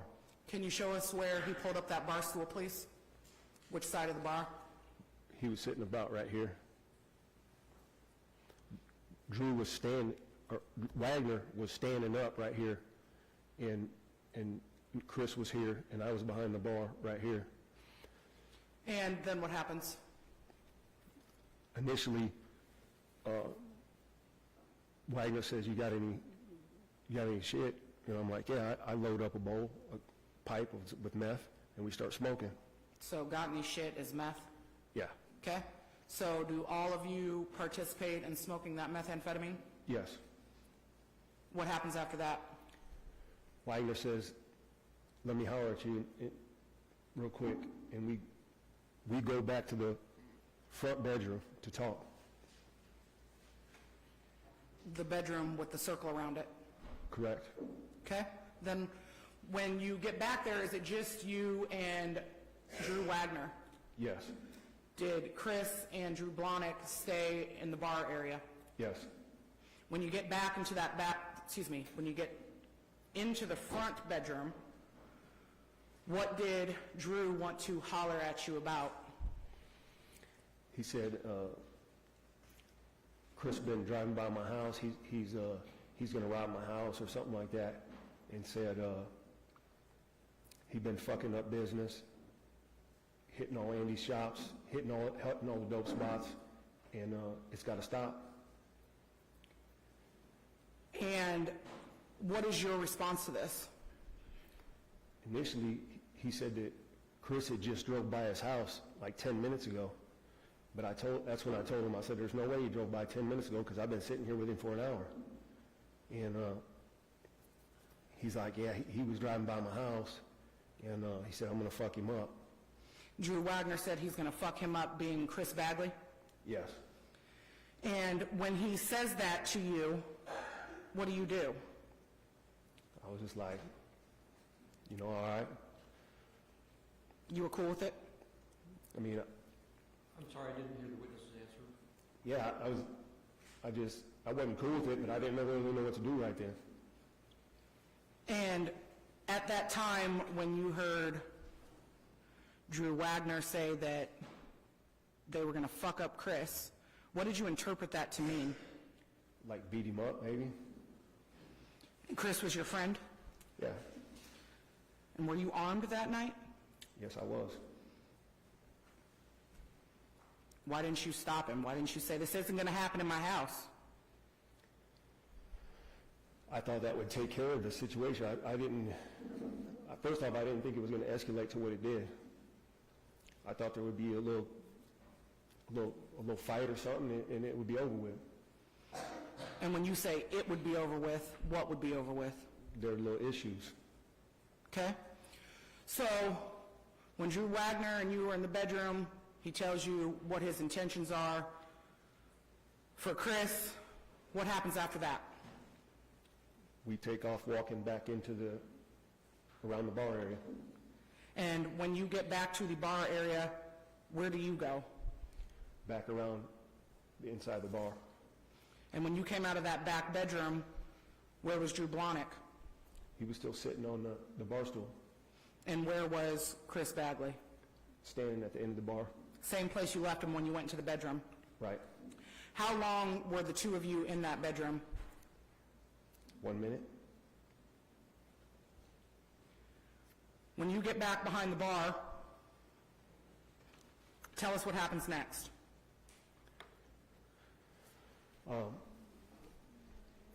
Wagner gets up close to Chris, says, "Man, you've been fucking up business. You've been robbing all Chris's shops, all Andy's shops. This shit's gonna stop." And does Chris respond? Yeah. What was his response? He said, "I'll do what I want." He said, I don't tell you how to get your money." And how did Drew Wagner respond to that? Like, he got right up on his face, and they started to push back and forth a little bit. Where is Drew Blahnik at the time that this confrontation is occurring? Still sitting on the bar stool. Sitting in his bar stool. Correct. And you say they started pushing each other. You're talking Wagner and Chris Bagley. Right. Do you know, can you recall who pushed first? No, not specifically. Are any punches thrown, or is this just a shoving match? Just a shoving match. Tell us what happens next after the shoving. They kind of fall towards the wall where that counter would have been at. They fall back into that wall. And Wagner's kind of got him around the body. But that's when Blahnik stood up and he pulled the knife out of the back of his pants. I'm going to stop you for a second. When you say they're at that counter, you're talking about the counter that was to the left of the sink? Yes, And they're up against the wall or up against the counter? the wall. And is that wall in that 2 to 3 feet between the expedition seat and the counter? Yes. You made some gestures up there with your body and how Wagner was holding Chris Bagley, and I want to get a little bit of more information about that, okay? Are Christopher Bagley and Drew Wagner face-to-face? No. Wagner's now got himself behind Chris, and Chris is in front of him, facing the same direction. And can you describe any size difference between Drew Wagner and Christopher Bagley in December of 2018? Yeah, Wagner's quite a bit bigger than Chris was. Weight-wise, height-wise? Both. So is Wagner's back to the wall, or is Chris's front to the wall? Their backs are, Wagner's back is to the wall. And did he have both arms wrapped around Chris? Yes. And can you describe for us, Mr. Hoff, which part of Chris's body Wagner had wrapped up? The top around the shoulders, and Chris would have been a little bit to the side. When Wagner turned around behind him and they kind of fell back a little bit, Chris was still turning a little bit to the side. but he had one arm wrapped up high around his shoulders, and the other one like almost in a bear hug. And you said just now that Drew Wagner fell back a little bit. Yeah. Can you tell us what you mean by fell back a little bit? Well, they kind of stumbled and crashed against the wall. And so leaning up against the wall, Right. not upright, standing against the wall. No. So as Drew Wagner has Chris Bagley wrapped around his upper portion of his body, where's Drew Blahnik at this time? He's on the bar stool, but he's standing up right then. So he stood up off his stool. Correct. And are you still behind the bar? Yes. What do you see when Drew Blahnik stands up from his bar stool? He pulled a knife out from behind his back. And when you say behind his back, was the knife attached to his person? The sheath, I think, was just tucked into his pants, but it came out from behind his pants. So not something that was grabbed off the bar. No. Did you have a knife sitting on your bar? It's possible there was a knife on the bar. I don't remember one there. Was there a bunch of stuff on the bar? Yes. What types of things? Bottles, ashtrays, people's cell phones, all kinds of stuff. Covered. Yeah. But you're sure that this knife came from Drew Blahnik's back? Yeah, I watched him pull it out. Can you, Mr. Hoff, describe for us what type of knife was drawn from Drew Blahnik's backside? It was like a survival knife, like Rambo knife. Approximately how long was the blade? About 10 inches, The blade 10 inches or the whole knife? the blade. Okay? And you described it as having been in a sheath? Yes. Do you recall what color the sheath was? No. From where you are behind the bar, is there anything obstructing your view between you and Drew Blahnik's backside? No. What happens when you see Drew Blahnik draw this knife? He stabs Chris in the side. Does he have to take steps towards them? Yeah, just like one step. When you say he stabbed Chris in the side, is Chris looking at him? Yes. Can you recall what side of the body the first stab wound was? To the left side. And where on Chris's body was that stab? Would have been about, lower side. And for records purposes, you're rubbing your left. What area of your body would you describe that? On the side, above the hip.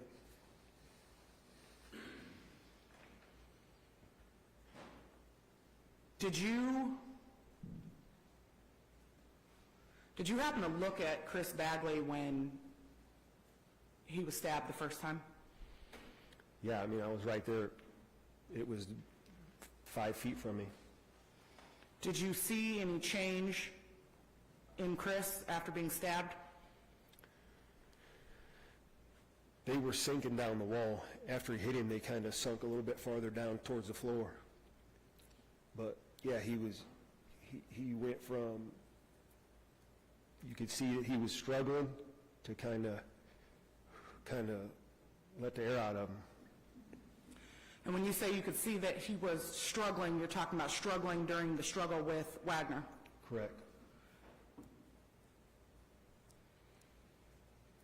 You also just said when he hit him, you saw the air go out of him.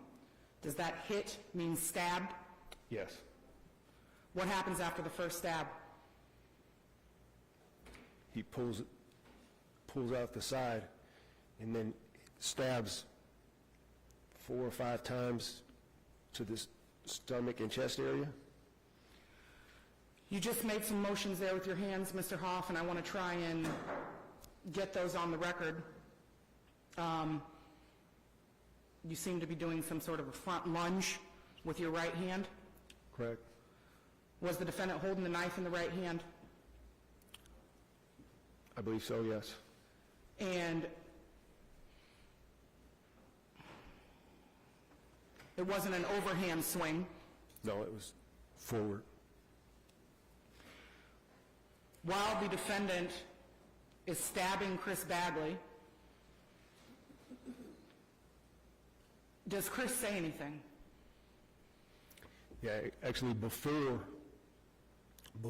he started hitting him in the front, he might have actually hit him a couple times. I remember exactly where it was at, but Chris said, man, please just let me get out of here.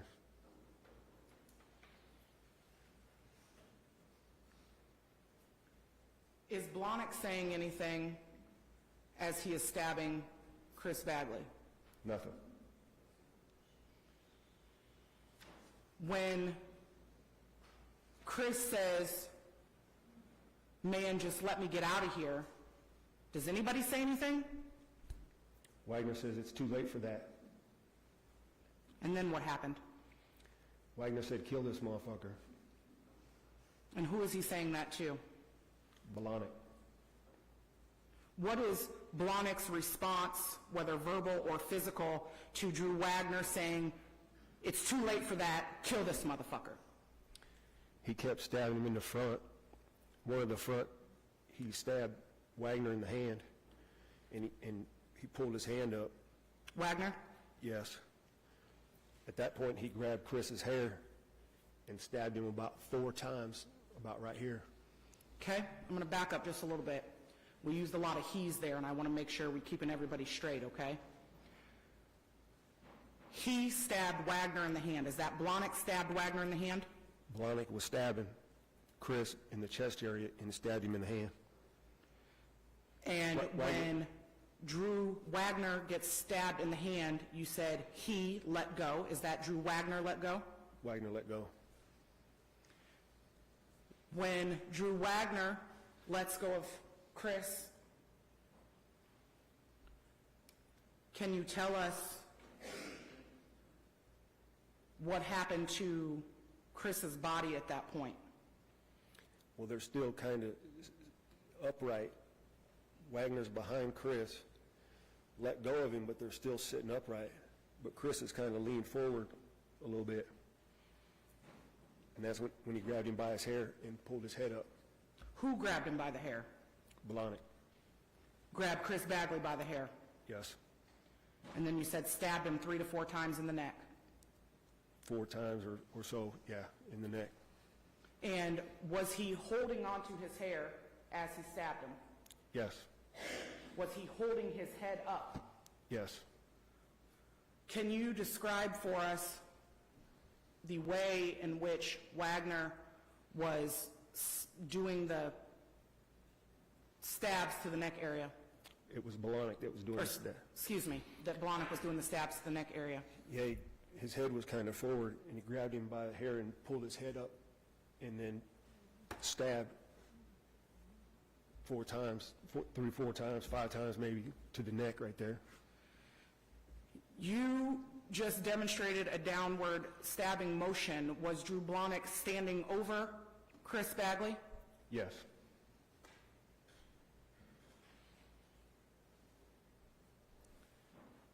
After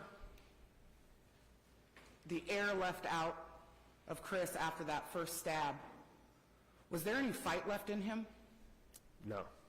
Any wrestling that was still going on? No.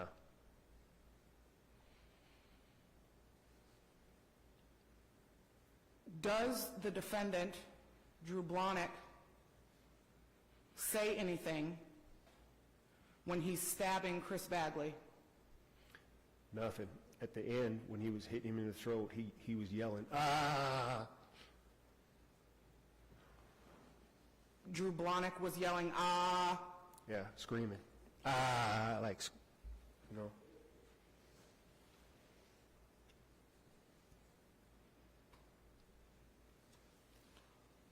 after, and I'm using your words, after the hits to the neck area, what happens next?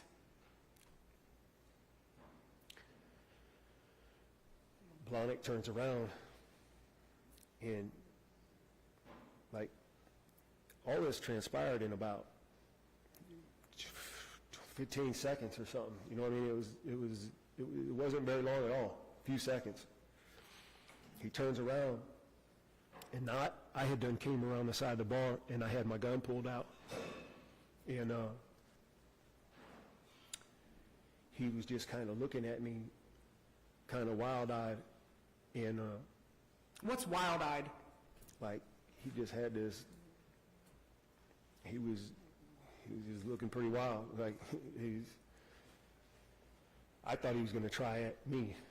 Okay, so you had your gun pulled at that point, Yes. and what happens? Wagner jumps up. He'd already been kind of getting up, but now he's standing up, and he's like, "Man, everybody chill out, chill out. Everybody, this was self-defense. Everybody just be cool." Wagner's saying it was self-defense, be cool. Right. And where is Drew Blahnik at this time? He kind of walks past me over into the kitchen area. Kind of in that little empty space right there. Why'd you draw your gun? Just all of it that was happening. Once that started happening, it spooked me. Like I said, it was so fast. By the time he turned around, I was coming around the end of the bar. You know, I'm only about 4 feet from him. When he turns around, I really didn't know what he was going to do. Does he still have the knife in his hand? Yes. Did you see what he did with it? He wiped it on his pants, stuck it back in his belt. And then walked towards the kitchen. Yep. Drew Wagner's telling you to chill out, telling you it's a self-defense. Where's Chris? On the floor.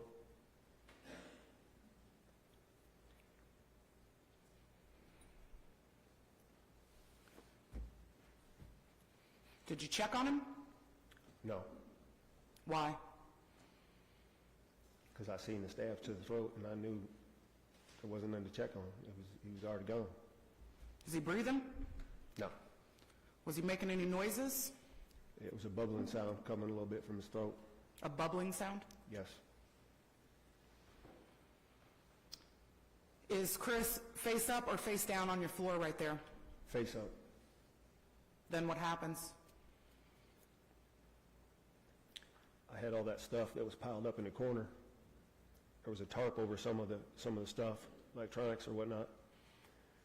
And Wagner pulled that tarp and threw it on the floor. And we rolled Chris over onto the tarp. This tarp that you're referring to, is this a clear piece of plastic? It was a blue tarp. Okay. And you said we rolled Chris over onto the tarp. Who's we? Me and Wagner. Are you saying anything at this point? Yeah, well, at first I told him, man, y'all got to get the fuck out of here. Y'all got to, you know what I mean? I was panicking. I don't remember the exact dialogue, everything that was said. I know we talked, he said, just chill out, it's going to be all right. We're going to take care of all this. You freaking out? Yes. Mr. Hoff, as you're rolling Chris onto this tarp, where's your gun? In my hand. Still in your hand. Yes. Why? Because I didn't know what was going to happen. So you and Drew Wagner get Chris's body onto this tarp. Tell us what happens after that. Wagner said he was going to pull his truck around to the back, behind the trailer. Well, he goes out and gets in his truck and pulls it around to the back.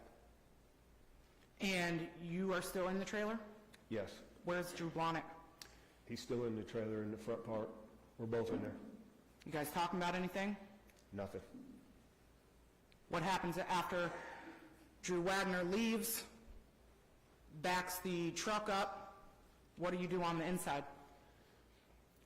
Me and Blahnik each grab into the tarp and carry Chris through to the back bedroom. Still holding your gun? Yes, Why? because I didn't really know what he was going to do. Like I said, he just had that look. I thought he was going to try for me too. So as you are carrying Chris through the trailer to the back bedroom Yes, with the X, yes. you've got your gun in your hand. What happens when you get in the back bedroom? We lift up the window, and I'm in the back, Blahnik's in the front, pull Chris right up to the window. Wagner comes up to the outside of the window. We lift Chris up. Wagner gets to one side, pulls him through outside the window. Mr. Hoff, is Chris's body going out the window head first or feet first? Head first.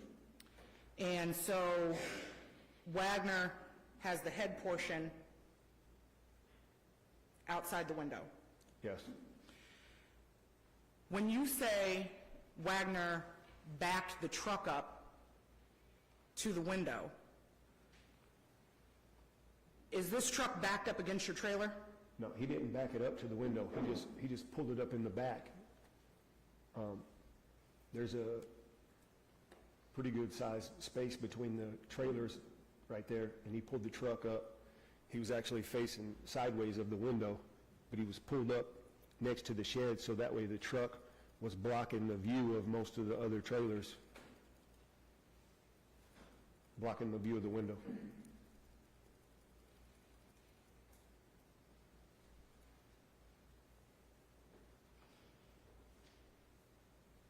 Your Honor, with your permission, could you switch the screen back to the left desk?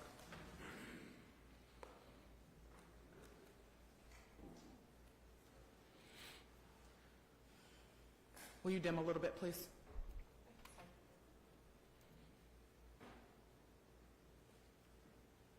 Can we do just a little more?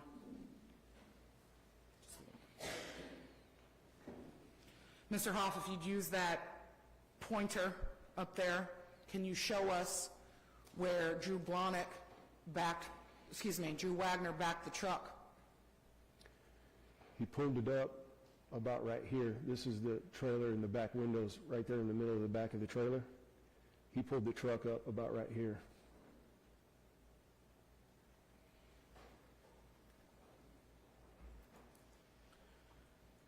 So, are you and Drew Blahnik able to get the rest of Chris's body out of the window? Yes, And it's only Drew Wagner on the outside at this point? correct. Can you tell us if there was anything on the ground outside of the window? Yes, up against the back of the trailer there was some 2x4s and some lumber, and then there was some rock. That little, immediately behind the trailer, next to the shed, there was like stone patio, not really a stone patio, it was just like pieces put together, and there was piles of stones and lumber and stuff behind there. When you and Drew Blahnik fed Chris through the window, did his legs, what happened to his legs when they got out the window? Wagner had the front of the tarp, but as he went through, the bottom half of him dropped down to the ground. Hard? Yes. So now that Chris is outside and in the backyard, tell us what happens. Blahnik immediately goes outside the trailer around and helps Drew put him into the back of the truck. And what do you do? I went out afterwards. There was some scrap wood and plywood that was leaned against the side of that shed. I picked up some wood and took it over there and put it over the back of the truck to cover up the tarp. To cover up Chris. Yes. Then what happens? Blahnik and Wagner left with Chris. And what do you do when they leave? I went in and started cleaning up. Let's talk about that for a second, Mr. Hoff. When you get back in the trailer, do you see blood? Yes. Where do you see blood? On the floor, splattered on the side of the cabinet, on the front side of the bar, a lot on the floor. You said a lot on the floor? Yes. And how do you start cleaning that up? There was a bunch of rags there, and first I just wiped, covered up some of the puddles and cleaned it up. But then I started tearing out the cabinets, basically tore the whole cabinet right off the wall. Ended up tearing out all the drywall around in that back corner where it was at. Tore up the flooring. That was before that flooring was done right there. And when you say the drywall from the wall, you're talking the drywall between the Expedition, third row, and the countertop that was next to the sink? Yes. Tore that whole drywall off? The whole wall. Tore the cabinet off? Yes. Why? There was blood on it.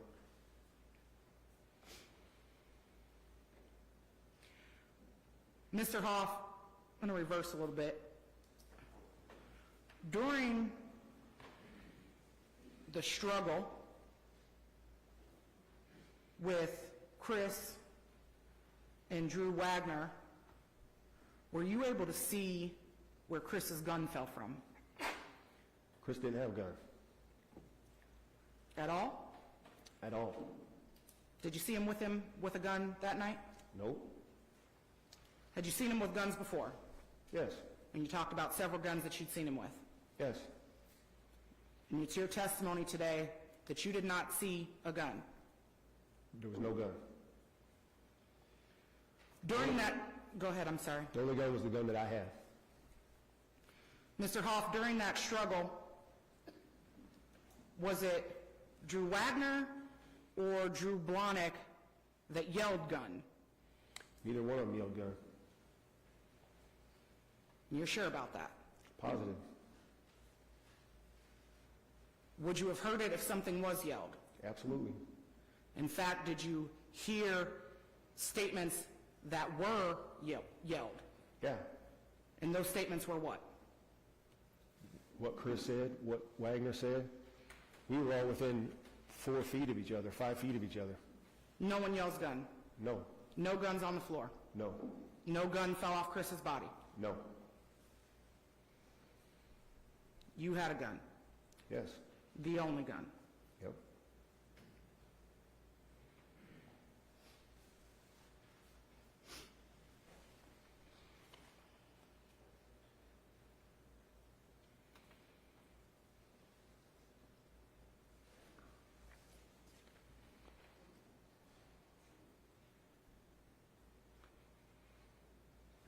So you're cleaning up, tearing out walls, tearing out cabinets. What happens after that? Wagner was gone for, seemed like a long time. I was there by myself, just cleaning up what I could and filling up this dumpster, this barrel. What kind of barrel is this? Just a big 50-gallon trash can.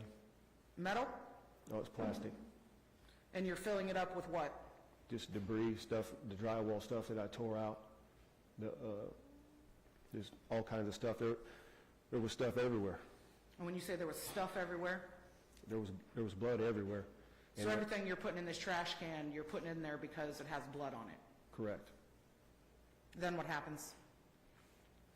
It's a while later. I think I left actually before even Wagner came back.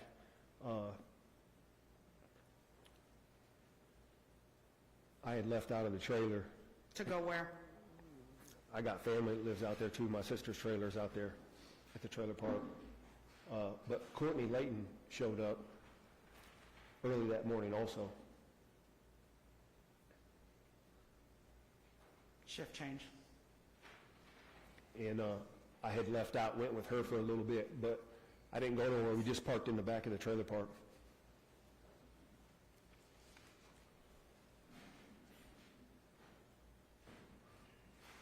When Drew Wagner left the trailer park, was that the last time you heard from him, talked to him? No, I talked to him again later on, I would say about 8, 9 o'clock maybe. Was that a phone call? Was it a text message? What was your means of communication? I think I texted him initially to get him to respond. What'd you text him? Something about him getting breakfast.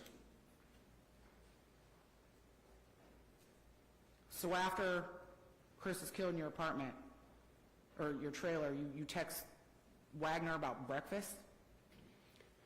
Yeah, I was just trying to get him to respond. I'd been up all night on meth. I wasn't trying to eat nothing really. So you weren't really expecting breakfast? No, I was just trying to get him to respond. And did he? He ended up showing back up. I don't think he responded on the text. Maybe he called. Okay. So you said he comes back, Yes. and when he comes back, what happens? He's kind of looking around to see what all, there was blood on stuff, and I told him we were just tearing it all out.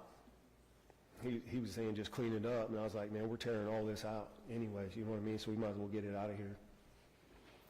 And basically he was like, man, don't trip, we're getting paid for this. We're getting paid for this. I'm going to help you out. I'm going to help you take care of some of this stuff. Did he say who was paying him for this? Andy. And he said that to you? Yes. So does he stay and help you do demolition? For a little while, yeah.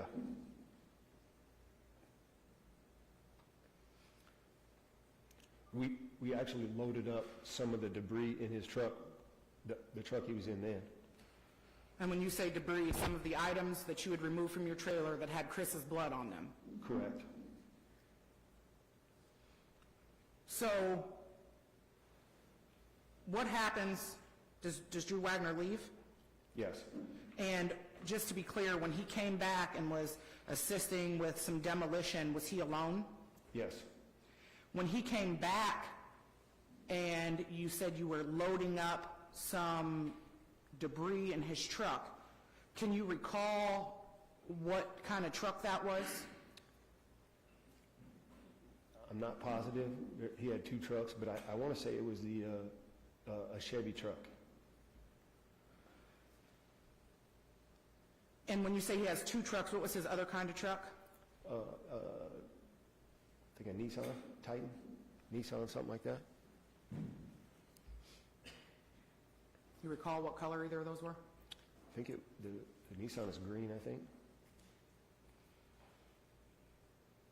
When you were loading debris into the back of whatever truck it was that Drew Wagner had returned with, just to be clear, Chris's body was not in that truck.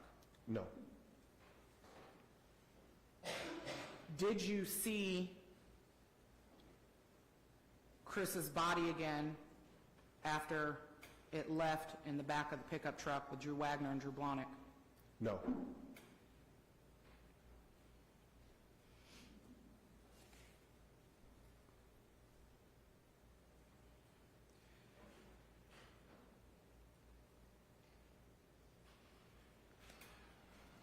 Mr. Hoff, during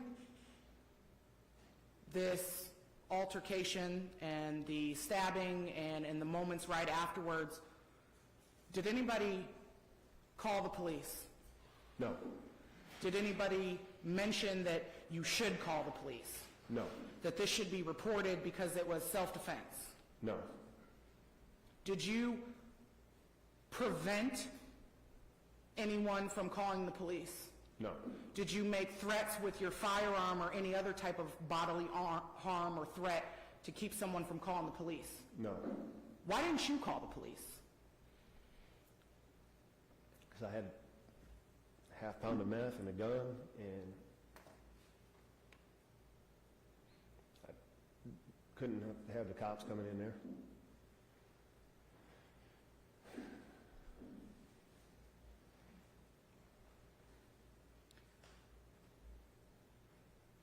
In the few days that followed the incidents of December 13th and 14th, do you recall getting a text message from Drew Wagner related to some flooring material? Yeah, he had sent a picture. He had sent a picture of some flooring to my phone and said, "I got you. I told you I'm going to help you out with some stuff. Here, check this out." You know. In fact, your conversations with him, I mean, were they him trying to placate you, or going to compensate you? Exactly. And the photograph of the flooring, was that taken from a store? I'm not sure where it was at. When did you get the flooring? I never ended up getting it. Did you get anything for your participation and having this happen in your house, helping move Chris out of your house? What did you get in return? Nothing. Did you get cheaper weed prices? No. Did you get free pounds of marijuana? No. Did you get cash, No. cartridges, No. anything? Nothing.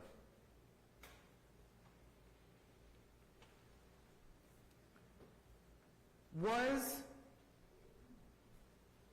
the 14th the last time that you saw Drew Blahnik? No. Was it the last time that you saw Drew Wagner? No. Can you explain for us what the nature of your relationship with Drew and Drew was after this incident occurred in your living room? Well, I was still selling meth to Wagner, pretty regular, and I was buying marijuana from him. And what about your relationship with Drew Blahnik? I'd maybe seen him 3 times after that day. For what? 2 times, a couple of the times was at Wagner's house. I went there and he just happened to be there. And the other time he had called my phone and asked me to meet him at a bar. What bar? Bushwoods And where is that? on Edgewood Road, Northwest. And how did he end up getting your phone number? I think I gave it to him at Wagner's house one day. He asked to get the number to get meth. I gave it to him. And so approximately how long or approximately when is this call from Drew Blahnik to meet you at Bushwoods? I'd say a few weeks. Did you go meet him? Yes. This was a bar, was this bar close to your primary residence? Yes, it was. What time of day was this? Approximately 3 in the afternoon. And when you arrived, did you go into the bar? No, I pulled, there's a large parking lot behind the bar. I pulled in and pulled to the back. He was outside and spotted me, and he had another guy with him. And did the defendant and this other guy come over to you, or did you go to them? They came over and hopped in the truck. With you? Yes. And what happens when the defendant gets in your truck? He's kind of drunk. He asked me, do I got any shit, meaning meth? I said, yeah, I got him out some and gave him a pipe. You gave him a pipe? Yes. Okay. And he starts talking about, he's obviously intoxicated. He starts talking about, we have to kill Wagner. Who's we? I guess me and him. Okay. And did he say why you have to kill Wagner? He said because he's the weakest link. He went to talking about how when they was burying Chris, he was retching and puking and couldn't handle it, and he had to do all the work. He said I'm going to stop you. When they were burying Chris, being Drew Wagner and Drew Blahnik, correct, and you said he was retching and puking, who was retching and puking? Wagner. Okay, and then what else does he say? That he was the weakest link, that he'd tell on us if he gets caught, and just on it several times repeating himself, them saying things. Prior to that conversation in the parking lot at Bushwoods, did you know where Chris's body was? No. And so at that time, was that when you were made aware that the body had been buried? Yes, but he still didn't say where it was. He just said that while they were burying him. And did you come to learn where Chris's body had been buried? Yes, that was about 2 months later. Okay, and who did you receive that information from? Drew Wagner.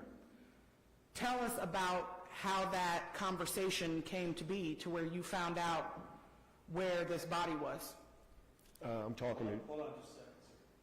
If you're going to if the witness is going to get into conversations with Wagner or anybody else, it's hearsay, and I so object.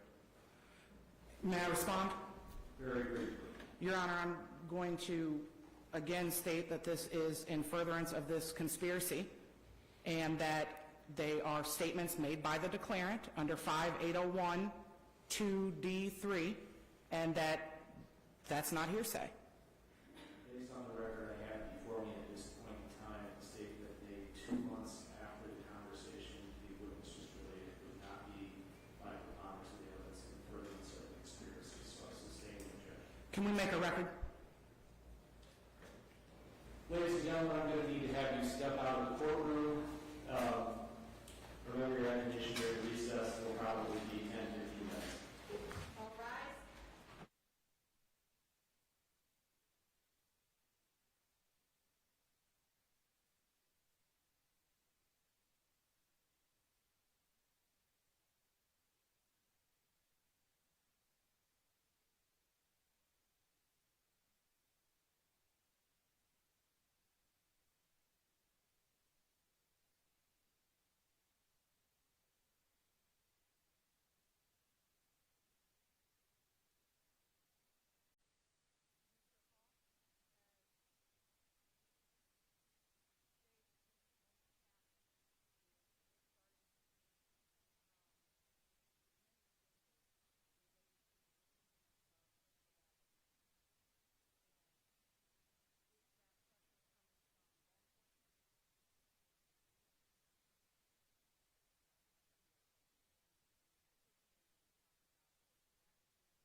Was the discussions between yourself and Mr. Wagner related specifically to concealing the body from that homicide? Yes. And in those conversations, was the defendant, Mr. Wagner, attempting to solicit your assistance in moving the body? Yes. And did he tell you why he needed you to help him move this body? Yes. And what was that? Because it was in his yard. And is that when you learned that the body was in his yard? Correct. When he was soliciting your help to move this body, did the defendant, did Drew Wagner give you specifics on how you were going to get this body moved? Yes. And what were those specifics? He had rented a ground thawing machine to thaw the ground. At that time, the snow was real deep that year, but he said that he had a ground thawing machine to thaw out the ground. And so not just snow, but this time of year was the ground frozen? Absolutely. Your Honor, I believe with that offer of proof made by the state that the state has proven that the conversation with co-conspirator Drew Wagner was in furtherance of the original conspiracy to commit this murder, conceal the body, hide it from law enforcement, keep up this facade and this lie about Chris being a missing person and no one knowing where he was at. And I would renew my resistance to the defense's objection that this is hearsay. Mr. Steves? Question, witness, Your Honor. You may. So, Mr. Hoff, were you a member of this conspiracy? Yes. And after the body was removed from your trailer and your trailer cleaned up, did you have any further interaction with Mr. Wagner until this conversation 2 months later? Yes. And it was drug-related, right? Yeah, mostly. Well, what other relationship did you have with Mr. Wagner between the time on December 14th when the body was removed and this conversation 2 months later? Other than drug business, we communicated a lot of different things. We had other deals, property stuff. And Chris had been talked about several times in that period of time. Yeah, you told us that you were selling meth to Wagner. Correct. But you had tried to extricate or gotten yourself out of this conspiracy, hadn't you? You didn't want to have any further thing to do with it. Correct. So you had withdrawn from whatever conspiracy this was after the body was removed and after you'd gotten rid of the debris in your trailer. I tried to. Okay. So I don't think that, Your Honor, that this conversation, if any, was in furtherance of any conspiracy. This, obviously, the declarant was trying to solicit something, but this witness had withdrawn. May I respond? You may. Your Honor, establishing that a co-conspirator wanted to distance himself from a conspiracy in which a man ended up dead is not that much of a shock. At this point, everybody wanted to distance themselves from this conspiracy, which is why Blahnik wants to kill Wagner. Wagner wants to move the body. Wagner needs Paul Hoff's assistance in digging this body up. The conspiracy is still occurring when all of the co-conspirators and parties involved are attempting to conceal evidence to prevent the body from even being found, let alone investigated for what occurred to it.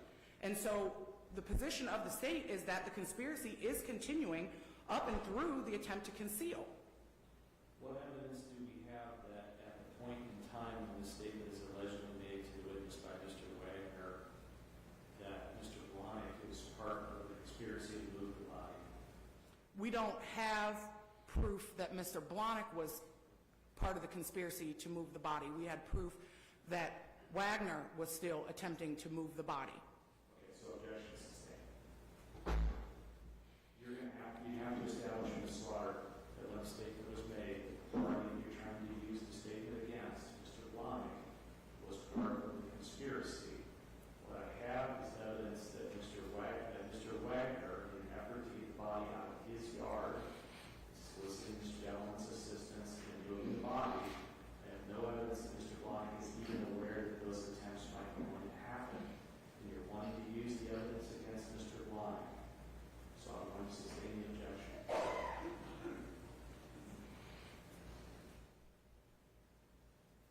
And find that it's hearsay. Find that it's hearsay. Can I add additional offer of proof outside the presence of the jury to attempt to lay foundation for another hearsay exception? Yes, you may. Thank you, Your Honor. Mr. Hoff, when you are having this conversation with Mr. Wagner, where is this conversation taking place? It was late. I think we were at...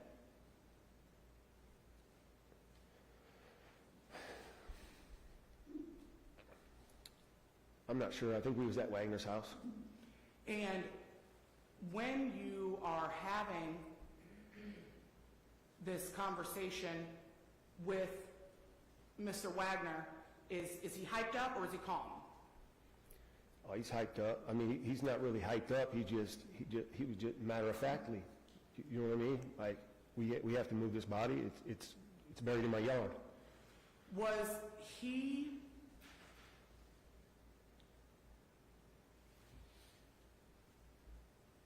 Well, I'm going to just have you say matter-of-factly, he's got to move this body. Can you describe his demeanor? Is he sitting? Is he standing? We're standing. Is he pacing? No, he had a bar set up in his basement similar to mine. We were standing there at the bar. And in this conversation that you had with Mr. Wagner, is he telling you why you need to move the body? Just that there's so much heat that he wanted to move it somewhere else. So much heat as far as people knowing about this? Well, from law enforcement and I guess Bagley's family or one of his friends had showed up at Wagner's house and had a situation there, an altercation with several members of Chris's family and a friend.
Your Honor, and I'd like to clear this up, especially for records purposes, in continuation of my initial and original argument about the continuing conspiracy. If the burial of this body, which was concealment by co-conspirators, is now and still moving the body subject of the original conspiracy. The murder, the hiding of the body, the continuation and need to continue to hide the body is furtherance of that original conspiracy. The conspiracy is not broken into multiple pieces. It's this entire conspiracy for this murder plot and concealment of the body to make the body disappear. And whether the defendant knew specifically about the continued need to move the body because it's getting hot or there's heat coming down, I don't believe is relevant to whether or not moving and continuing to conceal the body and keep it out of the hands of law enforcement is necessary. The entire objectivity of moving the body out of Paul Hoff's trailer, putting it in the back of the truck, moving it from the truck into the ground, potentially moving it out of the ground, is still a continuation of that same chain of events that was the original conspiracy of the murder and concealment of this body. Drew Blahnik's knowledge of continuing to move it, it's still in furtherance of that same original conspiracy that he was party to, Your Honor, and it falls within that 5.801 exception is not hearsay. Counsel, I'm going to recess for the day, and I'm going to ask you to go back to your office and analyze what it is we're trying to accomplish with this particular statement and some of the other statements you've offered. It seems to me that you're offering evidence in this case that's on the cusp of whether it should be admitted or not. This is a Class A felony case. I would prefer not to try this case twice because I admitted a piece of evidence that was not particularly important to the prosecution, but the prosecution strenuously argued should come in. This particular bit of evidence had already been through Drew Wagner to some extent. If this is crucial to your theory of the case, then come back tomorrow and remake these arguments. But if you go back to the office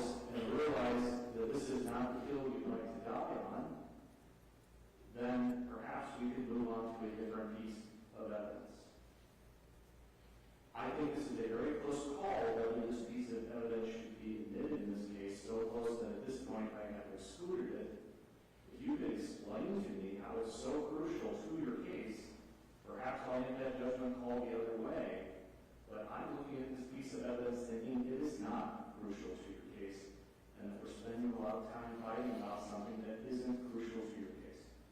So I'm going to tell Karen to send the jury home for the day. We'll come back